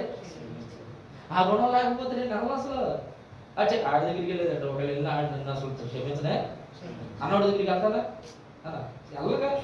దేవునికి స్తోత్రం చెప్పండి. ఆడు ఒప్పుకోడు అన్న చోట నేను ఎందుకు వెళ్తానండి? ఆడు ఒప్పుకోడు అన్నాక నేను వెళ్తాను? అసలు వెళ్ళాను ఖచ్చితంగా. ఎందుకని? అసలు ఒప్పుకోనోడి దగ్గరికి వెళ్తాను. దేవునికి స్తోత్రం చేద్దాం. హల్లెలూయా. ఎందుకు ఇక్కడికి వచ్చి పాపాలు ఒప్పుకోవాలి అంటే ఇక్కడ క్షమించే దేవుడు ఉన్నాడు కాబట్టి. ఏ దేవుడు ఉన్నాడు? 4 అనుభవం. ఏ దేవుడు? ఏం క్షమించే దేవుడు? ఒక అద్భుతమైన మాట చెప్పేసి మాటను ముగించేసి 5వ మాటలకి దేవుడు. నేను ఎలా అంటారు, యేసు ప్రభువు సిలువ వేయబడ్డాడు. ఆయన సిలువ వేసిన వారిని క్షమించాడు. ముళ్ళ కిరీటం పెట్టిన వారిని క్షమించాడు. కాళ్ళలో చేతులు మేకులు కొట్టిన వారిని క్షమించాడు. ఇప్పుడు నాగటి చాలా వాళ్ళు దున్నిన వారిని క్షమించాడు. పిడుగుద్దులు గుద్దిన వారిని క్షమించాడు. చెప్పాలి మీరు. ముఖంపై ఉమ్ము వేసిన వారిని చెంపను చెడులు అని కొట్టిన వారిని క్షమించాడు. ప్రక్కలో బల్లెకు పొడిచిన వారిని క్షమించాడు. వస్త్రాలను చించి చీట్లు వేసుకున్న వారిని క్షమించాడు. ఆయన అనేక రకాలుగా మాట్లాడేవాడిని క్షమించాడు. కొట్టినోడిని క్షమించాడు, కొట్టనోడిని క్షమించాడు, పక్కన చూసినోడిని క్షమించాడు. నేను అంటాను, ఇంతమందిని క్షమించిన దేవుడు మనల్ని క్షమించడా? ఇంకొక అద్భుతమైన మాట చెప్పమంటారా? క్షమించడు అని నువ్వు అనుకుంటున్నావు, వాళ్ళని గౌరవాన్ని పాల్గొని ఉంటాయి. అంతే కదా? వాళ్ళను క్షమించిన దేవుడు ఎవరిని? ఆ రక్తం కారడానికి కారణమైన వాడిని, ఆయన సులువు వేసిన వాడిని క్షమించిన దేవుడు. నేను అంటాను, మనల్ని క్షమించడా? మనం అంతకన్నా ఘోరమైన పాపం చేసామని, వాళ్ళకన్నా ఘోరంగా మనం ప్రవర్తించామా? చెప్పాలి. వాళ్ళకన్నా ఘోరంగా మనం ప్రవర్తించామా? లేదుగా. నేను డబ్బులు చూస్తున్నాను. దేవునికి స్తోత్రం చెప్పు గట్టిగా. హల్లెలూయా, హల్లెలూయా. అంటే బైబిల్ ఇంకొక వస్తున్నాను, అదేంటంటే మీరు మీ క్రియలను బట్టి పలుమార్లు ఆయనను సిలువ వేస్తున్నారు, గాయపరుస్తున్నారు అంటే ఈ వర్షం తీసుకుంటారు. అయితే వాళ్ళు ఫిజికల్గా చేశారండి అక్కడ. వాళ్ళు ఏం చేశారు? ఫిజికల్గా. అలాంటి వారిని క్షమించేశారు దేవుడు. మనమాట తెలిసి తెలియక, వాళ్ళు తెలిసి చేశారు, కావాలని చేశారు, ఏమండి కావాలని కుట్ర పని చేశారు వాళ్ళు. మనం తెలియక చేస్తున్నాం, అవగాహన లేక చేస్తున్నాం అనుకోండి. దేవునికి స్తోత్రం. కొన్ని సందర్భాల్లో దాని గురించినటువంటి సరైన అభిప్రాయం లేక చేస్తున్నాం అనుకోండి. వారిని క్షమించిన దేవుడు ఇప్పుడు చెప్పండి మనం క్షమించడా? దేవునికి స్తోత్రం చెప్తాం. అయితే ఎక్కడ మనం దారి తప్పిపోతున్నామంటే ప్రార్థన గురించి, ప్రార్థన చేయడం ప్రారంభించిన దగ్గర నుంచి ముగింపు వరకు కూడా మనం అడిగేది తెలుసా? ఆశీర్వదించండి.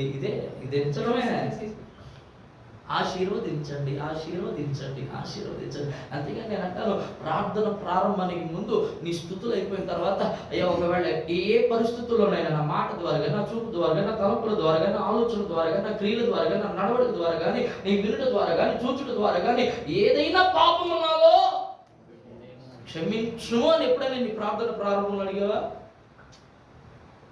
ఒక మాట అడుగుతాను, క్షమించబడకుండా నువ్వు ఎంతసేపు ప్రార్థన చేసినా ప్రార్థన దేవుడు అంటాడా? ప్రార్థన మనకు ఆమోదమా? అది యోగ్యకరమైనదా? దేవునికి స్తోత్రం చెప్పండి. హల్లెలూయా. అందుకే యోబు ప్రతిరోజు కూడా పాపము చేశారని కాదు, చేశారేమోనని. దేవునికి స్తోత్రం. చేశారని చేయట్ల బలి, చేశారేమోనని అంటే అసలు ఎంత జాగ్రత్తగా ఉన్నాడు ఒకసారి ఆలోచించండి. యోబు బిడ్డల పట్ల ఎంత ఏమంటారు దాన్ని, ఏమండి శ్రద్ధ, ఏమండి ఎంత జాగ్రత్త, ఏమండి ఒకవేళ చేసి ఉంటారేమో. ప్రభు అంటున్నాడు మనలో కూడా తెలిసి తెలియక కొన్ని సార్లు పాపము చూపు ద్వారా చేస్తాడు. ఇంకా డెఫినేషన్ చెప్పాలంటే పాపానికి డెఫినేషన్ చెప్పండి. ఆజ్ఞాతిక్రమ పాపం, సర్వలోకం మెరిగిన సత్యం ఇది. ఇంకా చెప్పండి. ప్రార్థన చేయకపోవడం పాపం. అసలు మెయిన్ పాయింట్ ఇది. ప్రార్థన చేయాలని ఎరిగి కూడా ప్రార్థన చేయకపోవడమే భయంకరమైన పాపం అండి. అందుకే ఈ రోజున మనం గెలవలేకపోతున్నాం, అందుకే ఈ రోజున మనం విజయ పతాకాన్ని ఎగరేయలేకపోతున్నాం. దేవునికి స్తోత్రం చెప్తాం గట్టిగా హల్లెలూయా. అదే బిజీ షెడ్యూల్. ఏమండి నేను అంటాను, ఒక 2 నిమిషాలు ప్రార్థన కేటాయించి చూడు. నువ్వు లేవగానే, వండుకునే ముందు, పనికి వెళ్లే ముందు, వచ్చిన తర్వాత, ప్రయాణానికి ముందు, ఉద్యోగానికి ముందు 2 నిమిషాలు ప్రార్థన కేటాయించి చూడు. అలా పెంచుకుంటా పో సమయాన్ని. దేవునికి స్తోత్రం చెప్తాం గట్టిగా హల్లెలూయా, హల్లెలూయా. అసలు మనం ప్రార్థనే చేయట్లేదు. ఈ ప్రార్థన చేయకపోతే క్షమాపణ ఎక్కడి నుంచి వచ్చింది? క్షమించమని ఎప్పుడు అడుగుతున్నాం మన ప్రభువుని? ఇంకొక చోట అంటాడు, మేలు చేయమెరిగియు చేయకపోవడం పాపం అంట. బైబిల్లో ఉన్నాయి ఇవన్నీ కూడా. మేలు చేయమెరిగియు చేయకపోవడం పాపం అంటండి. ప్రభు అంటున్నాడు. సరే విషయంలోకి వచ్చేస్తే 4వ అంశం ఏంటంటే, 4వ అనుభవం ఏంటంటే పాపములు క్షమించేవాడు. ఘోర పాపి నేను దూరంగా పారిపోతా, నీ ప్రేమతో క్షమించి నన్ను హత్తుకున్నావయ్యా. ఇంత చక్కగా రాసాడు పాట. ఘోర పాపినయ్యా నేను. ఏ పాపంట? ఘోర పాపిని. ఎంత ఘోరమైన పాపినంటే పౌరులు జ్ఞాపకం చేస్తున్నాడంటే, నేను నిన్ను ఎరిగిన బిడ్డలందరినీ చంపడానికి ప్రయత్నించాను, చంపాను అనేక మందిని. పౌలు గారి గురించి చరిత్రలో రాయబడిందంటే, క్రీస్తు ఎరిగిన బిడ్డలనంట స్త్రీలను జుట్టు పట్టుకుని ఈడ్చుకుంటూ పోయి చెరసాల్లో వేసిన వాడు అంటాడు పౌలు. అంత ఘోరమైనటువంటి పాపి పౌలు అంటాడు, ఏమండి నీ ప్రేమతో నన్ను క్షమించా. దేవునికి స్తోత్రం చెప్పాడు. కొట్టాలంటే ఎంతసేపు? పౌలు కొట్టి దారిలో పెట్టాలని ఎంతసేపు అంటే, కానీ ప్రభు కొట్టాడా? ప్రేమతో మాట్లాడాడు.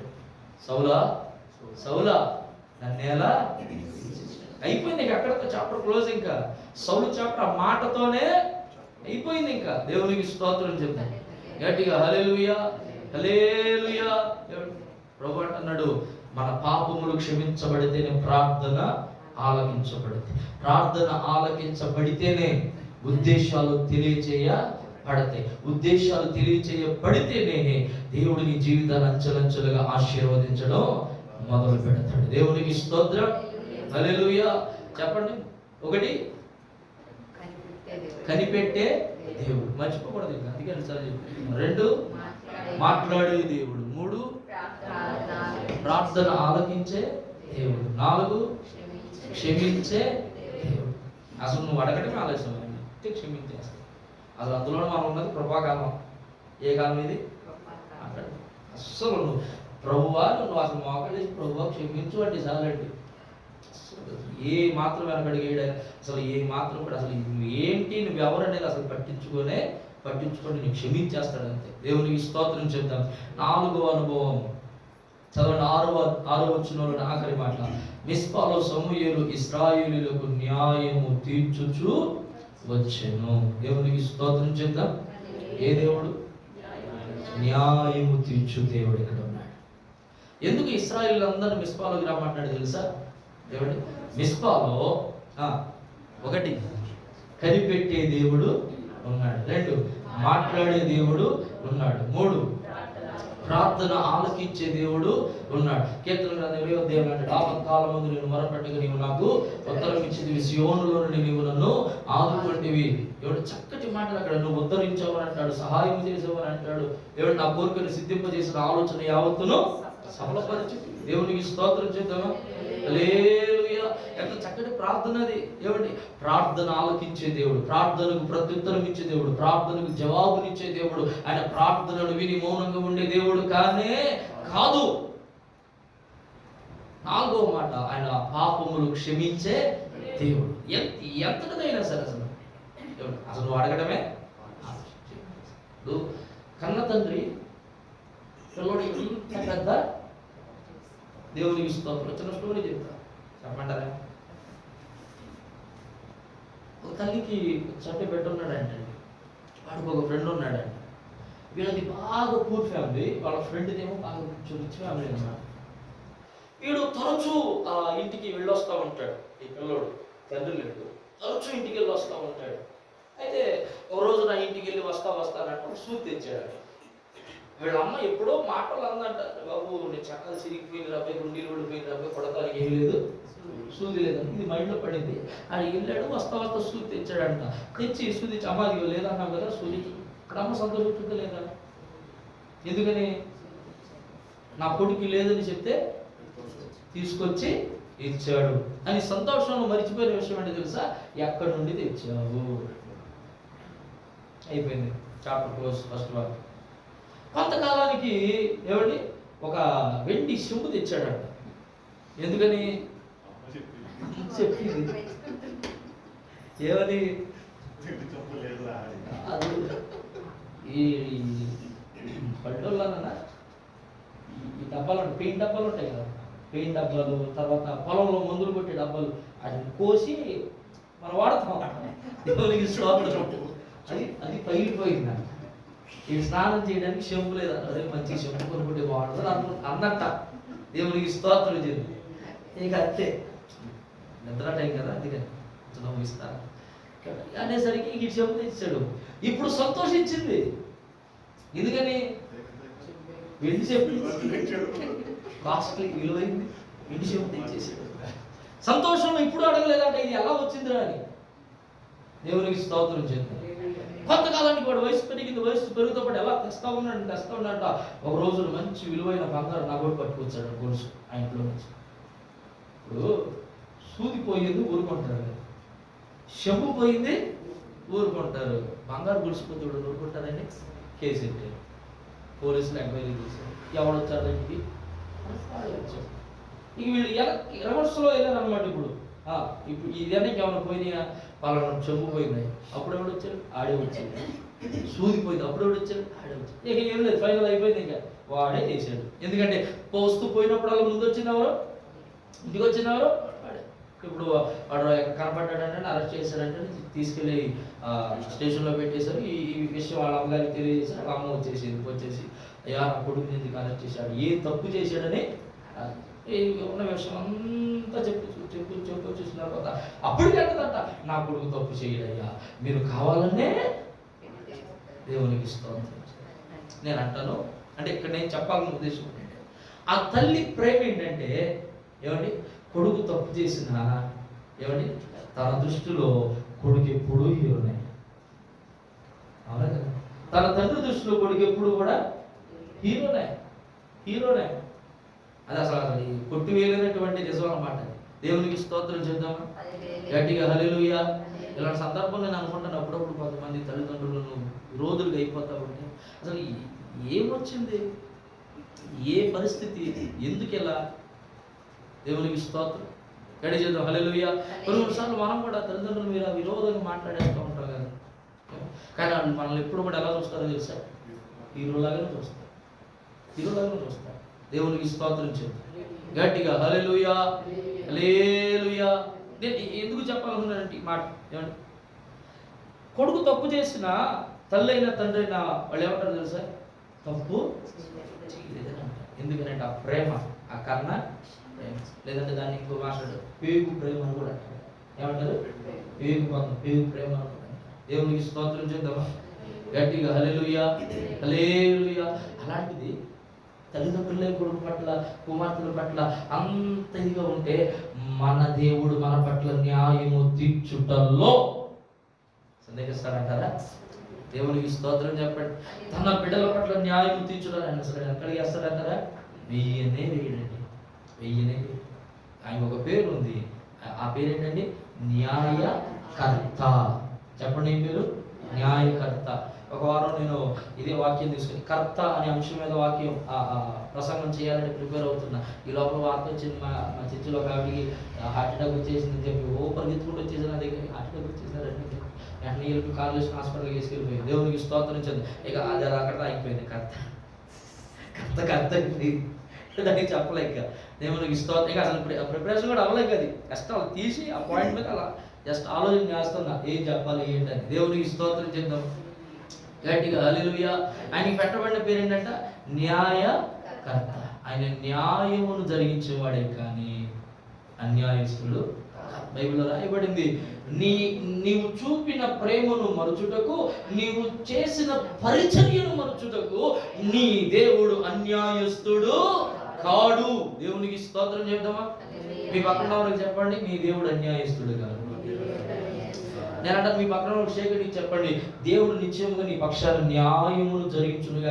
కొలువుది చెప్పండి, చెప్పండి.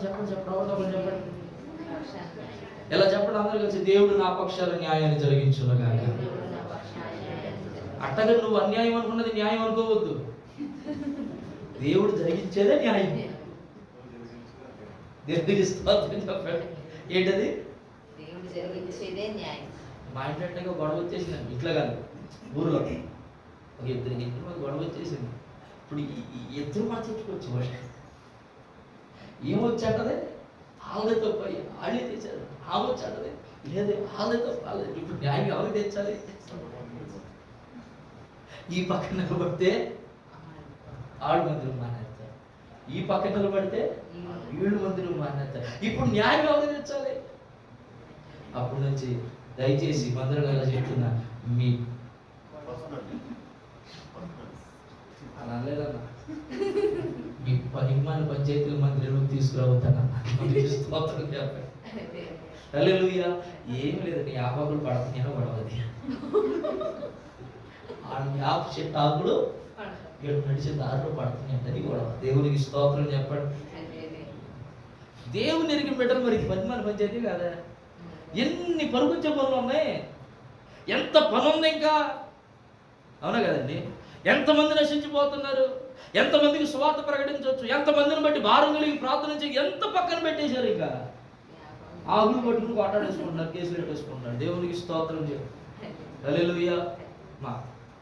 మనుషులు అన్యాయముగా నీ పట్ల ప్రవర్తించవచ్చేమో, కానీ ప్రభు మాట్లాడుతున్నాడు, నేను మీకు న్యాయాన్నే జరిగిస్తాను. ఆమె చెప్పండి ఒకసారి, ఆమె చెప్పండి గట్టిగా. ఇలా చెప్పండి, మనుషులు అన్యాయం చేయొచ్చునేమో కానీ దేవుడు న్యాయమే చేస్తాడు. అట్టి కృప దేవుడు మనందరికి దయచేయును గాక. చెప్పండి. ఒకటి, మిస్పాలోకి ఎందుకు పలుమారు ఇశ్రాయేలు మిస్పాలోకి ప్రభు పిలిచాడు అనంటే, ఒకటి, అక్కడ కనిపెట్టే దేవుడు ఉన్నాడు. అందులో 2 కోణాలు జ్ఞాపకం చేసుకున్నాను. ఆయన నిన్ను కన్నాడు అని బల్లబుద్ధి ఎవరు చెప్పగలరో తెలుసు. నన్ను కన్నాడు అని రక్తంలో కడగబడిన వారు. ఏనంటానికి ఎవరైనా ఇక్కడ రక్తంలో కడగబడకపోతే మీరు కన్న జాబితాలో లేరు, ఇంకా మీరు త్వరగా కన్న జాబితాలోకి రండి అని ప్రభు ప్రేమతో ఆహ్వానిస్తుంది. 2, కన్న దేవుడు ఖచ్చితంగా నిశ్చయముగా నిన్ను పోషిస్తాడు. రెండవ అనుభవం మిస్పాలో మాట్లాడే దేవుడు ఉన్నాడు అక్కడ. దేవునికి స్తోత్రం చెప్పండి గట్టిగా, హల్లెలూయా. చాలా సందర్భాల్లో డౌట్ వస్తుంది, ఎలా మాట్లాడతాడండి ప్రభు? ఒక ఆయన లేచి అన్నాడు, ప్రభు రాత్రి నాకు దర్శనం ద్వారా మాట్లాడాడు. ఇంకొక ఆయన లేచి అన్నాడు, ప్రభు రాత్రి నాకు కళ ద్వారా మాట్లాడాడు. ఇంకొక ఆయన లేచి అన్నాడు, ప్రభు నేను చదువుకునేటప్పుడు వచనం కనపడింది అయ్యా, వచనం ద్వారా నాతో మాట్లాడాడు. ఇంకొక ఆయన లేచి అన్నాడు, ప్రభు నాతో క్షేమల ద్వారా, గాడిద ద్వారా, కుక్క ద్వారా. ఆయన అనుకుంటే దేని ద్వారా అయినా అంగీకరించాలి, మనం గ్రహించాలి దాన్ని. దేవునికి స్తోత్రం చెప్పండి. సోమరి చీమల యుద్ధకు వెళ్ళారు, చీమలతో సోమరులతో మాట్లాడతాడు కదా ప్రభు. చీమల ద్వారా ఎలా అయినా ఆయన మాట్లాడతాడు, సాగుల ద్వారా మాట్లాడతాడు, ఒక్కొక్కసారి చట్టి బిడ్డల ద్వారా కూడా ప్రభు మనతో మాట్లాడతాడు. మనం గ్రహించాలి. మూడవదిగా ప్రార్థన ఆలకించే. చాలా సందర్భాల్లో వారు తిరిగిన ప్రార్థన చేస్తూ ఉంటాం కదా. ఏ దగ్గర ఒకే ఒక మాట అన్నాడు అక్కడ నిలబడి రోషంతో. ఏమన్నాడు? బలిపెట్ట సరి చేశాడు, బలి పశువుని క్రమంగా వధించాడు, తీసుకుని వచ్చి ఇక అంతే దించు అన్నట్టు దిగేసింది. దేవుడికి స్తోత్రం చేద్దాం గట్టిగా, హల్లెలూయా. నేను అంటాను, మనం కూడా ప్రార్థన చేస్తే ప్రభు కార్యం జరిగించేస్తాడు. కానీ ఏమి బాగుండాలి? బలిపేట బాగుండాలి, బలి పశువు బాగుండాలి, ఆ బలిపేటది కంటే రాళ్ళు బాగుండాలి. ఇదంతా ఎక్కడో చోట పడిపోవడము, ఎక్కడో చోట లోపం ఉండడం వల్ల మన ప్రార్థన త్వరగా. దేవునికి స్తోత్రం చేద్దాం గట్టిగా, హల్లెలూయా. వర్షం కురవకుండుగా అన్నాడు, ఆగిపోయింది వెంటనే. ఓ సూర్యుడా, ఓ చంద్రుడా, అంతే అసలు ఆగిపోయినాయి అంతే. దేవునికి స్తోత్రం. అలాంటి ప్రార్థన దేవుడు మనకు దయచేయును గాక. అలాంటి ప్రార్థన పరులను ప్రభు సంఘములో లేవనెత్తును గాక. ప్రార్థన యోధులను ప్రభు లేపును గాక. భారము కలిగి ఇర్మియా వలె మండుచు విలపించే ప్రార్థన పరులను దేవుడు సంఘములో లేవనెత్తును గాక.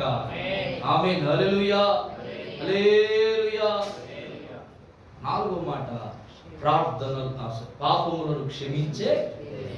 మన పాపములు క్షమించబడాలి. చెప్పండి, మీ ప్రతి ప్రార్థనలు కూడా మీరు అడగాల్సిన మొట్టమొదటి మాట ఏంటి తెలుసా?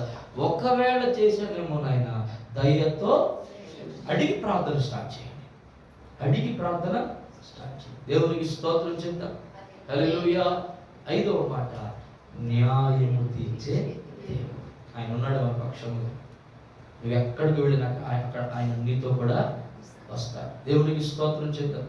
ఒక గరుడైన దేవుడు చెప్పగలిగిన మాట,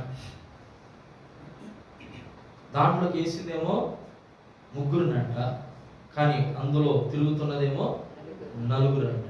ఇందులో అగ్నిగుండం. ఇప్పుడు 4 చూశాడు రాజు. ఇప్పుడు ఎంతమందిని పైకి రమ్మన్నాడు? 4 చూశాడు, 4 పైకి రమ్మన్నాడు అంతే. ఎందుకంటే ఆ 4వ వాడు ఎవరో చూడాలనుకున్నాడు. ఈయన వేసింది 3, కనబడింది 4. అసలు వేయకుండా 4వ వాడు లోపలికి వెళ్ళాడు. ఎక్కడి నుంచి వచ్చాడు అసలు? 4వ వాడు ఎవడు అని చెప్పి పైకి రమ్మన్నాడు. పైకి రమ్మని తీరా పైకి వచ్చారు. మళ్ళీ ఎంతమంది ఉన్నారు? 3 ఉన్నాడు. అంటే ఈయన ఎక్కడున్నాడు? ఇంకా అదే విషయం చెప్పిన మాట. ఈయన ఎక్కడున్నాడు? ఇంకా ఎక్కడున్నాడమ్మా? 3 వేయబడ్డారు, 4 తిరిగారు, 4 చూశాడు, పైకి రమ్మన్నాడు, 3 వచ్చాడు. అంటే 4వడికి ఎక్కడున్నట్టు? అగ్నిగుండంలోనే. దేవునికి స్తోత్రం చెప్పండి. అదేంటండి వాళ్ళు సరిగా పైకి ఇంకా ఎందుకున్నాడు అగ్నిగుండంలో అంటే? ఆ సావుడు అన్నాడు, ఒకవేళ నువ్వు పడతావేమో నిన్ను కూడా పైకి పంపించేద్దాం, ఆయన అక్కడ ఎదురు చూస్తున్నాడు అన్నాడు. దేవునికి స్తోత్రం. గట్టిగా హల్లెలూయా. ఒకవేళ నువ్వు వెళ్ళి పడతావేమో అగ్నిగుండంలో, ఒకవేళ నిన్ను ఎవరైనా తోస్తారేమో, తోసి నిన్ను అక్కడే ఉంచుకోకుండా మరలా రివర్స్ లో బాల్ కనుక బ్యాట్ కొడితే ఎలా పైకి వచ్చేద్దామో అట్లా నిన్ను మరలా పైకి పంపించేయడానికి, అంటే పైకి తీసుకురావడానికి ఆయన ఇంకా నీ కోసం అగ్నిగుండంలోనే తిరుగుతూ తిరుగుతూ ఉన్నాడంటండి. దేవునికి స్తోత్రం. ఎంత అద్భుతమైన మాట ఇది. ఆయన మన కొరకు గాఢాంధకారములో సంచరిస్తూ ఉన్నాడు. దేవునికి స్తోత్రం. ఆయన న్యాయమును తీర్చే దేవుడు. చెప్పండి, ఏ దేవుడు అంట? హామాను యూదా జాతి అందరి మీదకి ఉరిశిక్షణ తీసుకొచ్చాడు. ఇప్పుడు న్యాయం ఎటు? మనుషుల ప్రకారం చూస్తే న్యాయము హామాను చెప్పింది న్యాయం. ఎందుకని?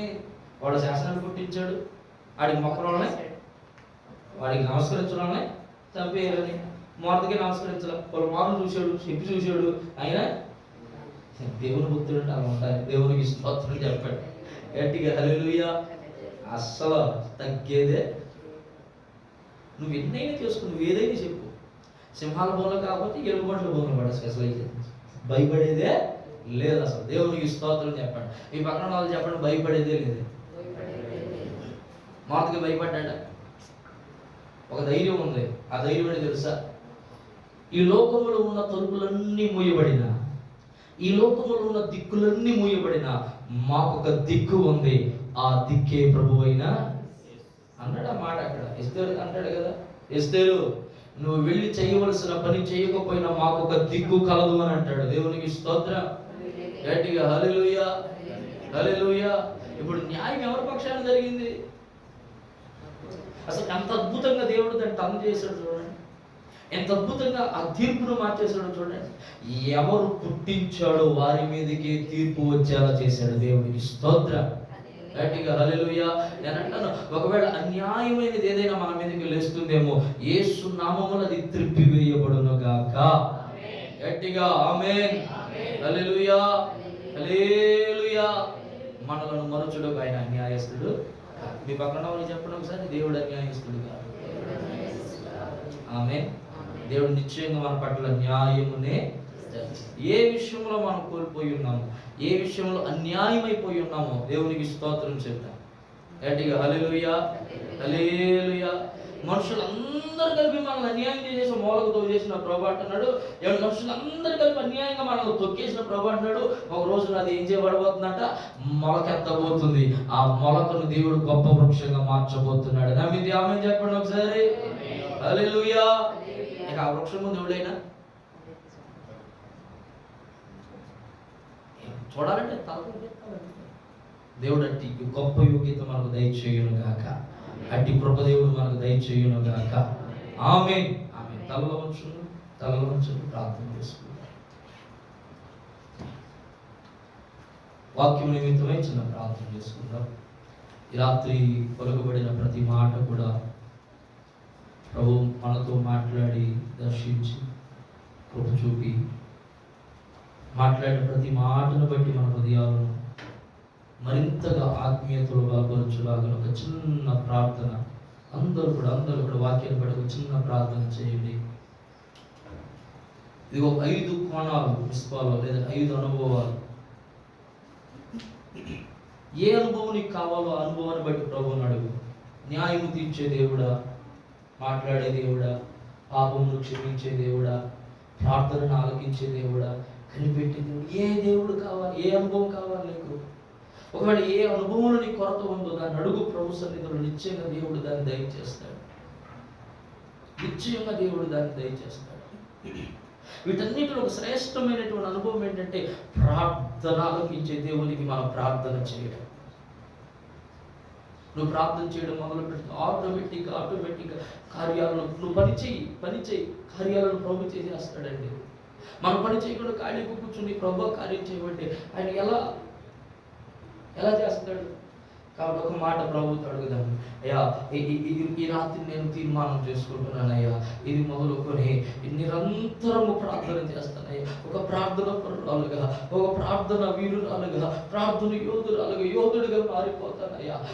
రోధించు స్త్రీగా, రోధించు పురుషుడిగా మారిపోతానయ్యా. కన్నీరు కచ్చి భారము కలిగి దేశ క్షేమము కొరకు ప్రార్థించే వ్యక్తిగా మారిపోతానయ్యా. సంఘ క్షేమం కొరకు ప్రార్థించే వ్యక్తిగా, నా కుటుంబంలో మారని బిడ్డలు ఉన్నారయ్యా, వారి క్షేమం కొరకు, వారి రక్షణ కొరకు ప్రార్థించే వ్యక్తిగా మారిపోతానయ్యా. నా గ్రామ రక్షణ కొరకు ప్రార్థించే వ్యక్తిగా మారిపోతానయ్యా. నా ఆఫీసులో కొలీగ్స్ రక్షణ కొరకు ప్రార్థించే వ్యక్తిగా మారిపోతానయ్యా. ఒక భారము కలిగిన వ్యక్తిగా నేను మారిపోతానయ్యా అని ఒక తీర్మానం చేసుకో. ఒక తీర్మానం చేసుకో. ఏదో ఒక పని చేయాలిగా. ఏ పని చేయకోకుండా ప్రభు ఎలా దీవిస్తాడండి, మనల్ని ఎలా ఆశీర్వదిస్తాడండి.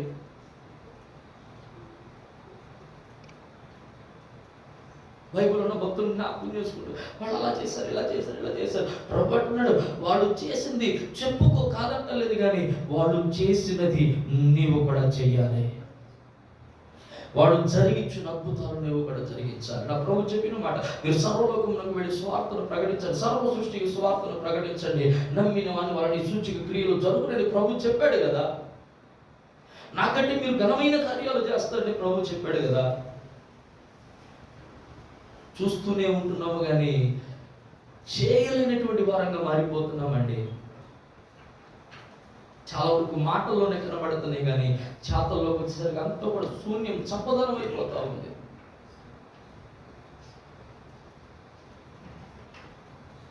రాత్రి ప్రభు నీతోనే మాట్లాడుతున్నాడు. అవనస్తుడా, అమ్మా నీతోనే మాట్లాడుతున్నాడు. ప్రార్థన చేయాలి. మౌనంగా ఉంటే కుదరదు. ఒక్క మాట ప్రభుతో, స్వరమైతే ఒక మాట చెప్పు ప్రభుతో, ఇది మొదలుకు నేను ప్రార్థన చేస్తానయ్యా, విడిచిపెట్టను, ప్రార్థనను మరువనయ్యా, ప్రార్థనను నేను మరువనయ్యా. ప్రార్థన శక్తిని నాకు దయచేయండి నాయన. ప్రార్థన శక్తిని నాకు, ప్రార్థనాత్మ నాకు దయచేయండి. ప్రార్థన ఉజ్జీవాన్ని నాకు దయచేయండి నాయన. చిన్న ప్రార్థన చేసుకున్నాను. ప్రేమగల తండ్రి, మీకు స్తోత్రాలు చెల్లిస్తున్నాను. కృపగలిగిన రాజా, మీకు వందనాలు. ఈ రాత్రి నాయన 10 నిమిషాలు, 10 సమయం మీ సన్నిధిలో వాక్య పరిచయం చేయడానికి నాకు ఇచ్చిన కృపకి మీకు వందనాలు. మిస్కాల్లో ఒక 5 అనుభవాలు జ్ఞాపకం చేసుకున్నామయ్యా. ఈ 5 అనుభవాల్లో నేను బిడలు ఏ అనుభవం అయితే నేను కావలసి ఉందో, ఏ అనుభవంలో అయితే బిడలు నాయన వెనకబడి ఉన్నారు, అనుభవాన్ని బిడలకు మీరు నాయన బలపరిచే విధంగా దానిలో జ్ఞాపకం నుంచి దానిని సమకూర్చి నడిపించమని సహాయం చేయమని అడుగుచూ ఉన్నారు. ఆయన ముందు ప్రార్థన చేయబోతూ ఉండగా మీరేనైనా మాకు ప్రార్థనాత్మనిచ్చి ప్రార్థించుటకు నాయన మాకు శక్తినిచ్చి బలమునిచ్చి నిద్రమత్తు కానీ మరే ఇతరమైన పురుగుదలు రాకుండా ప్రభు ప్రార్థించు వారంగా, భారము కలిగి ప్రార్థించు వారంగా ప్రభుత్వం చేయమని, మీరు మహిమను పొందుకొనమని వర్ధిల్లింపు చేయండి. యేసు నామమున అడిగి వేడుకొనుచున్నాము తండ్రి.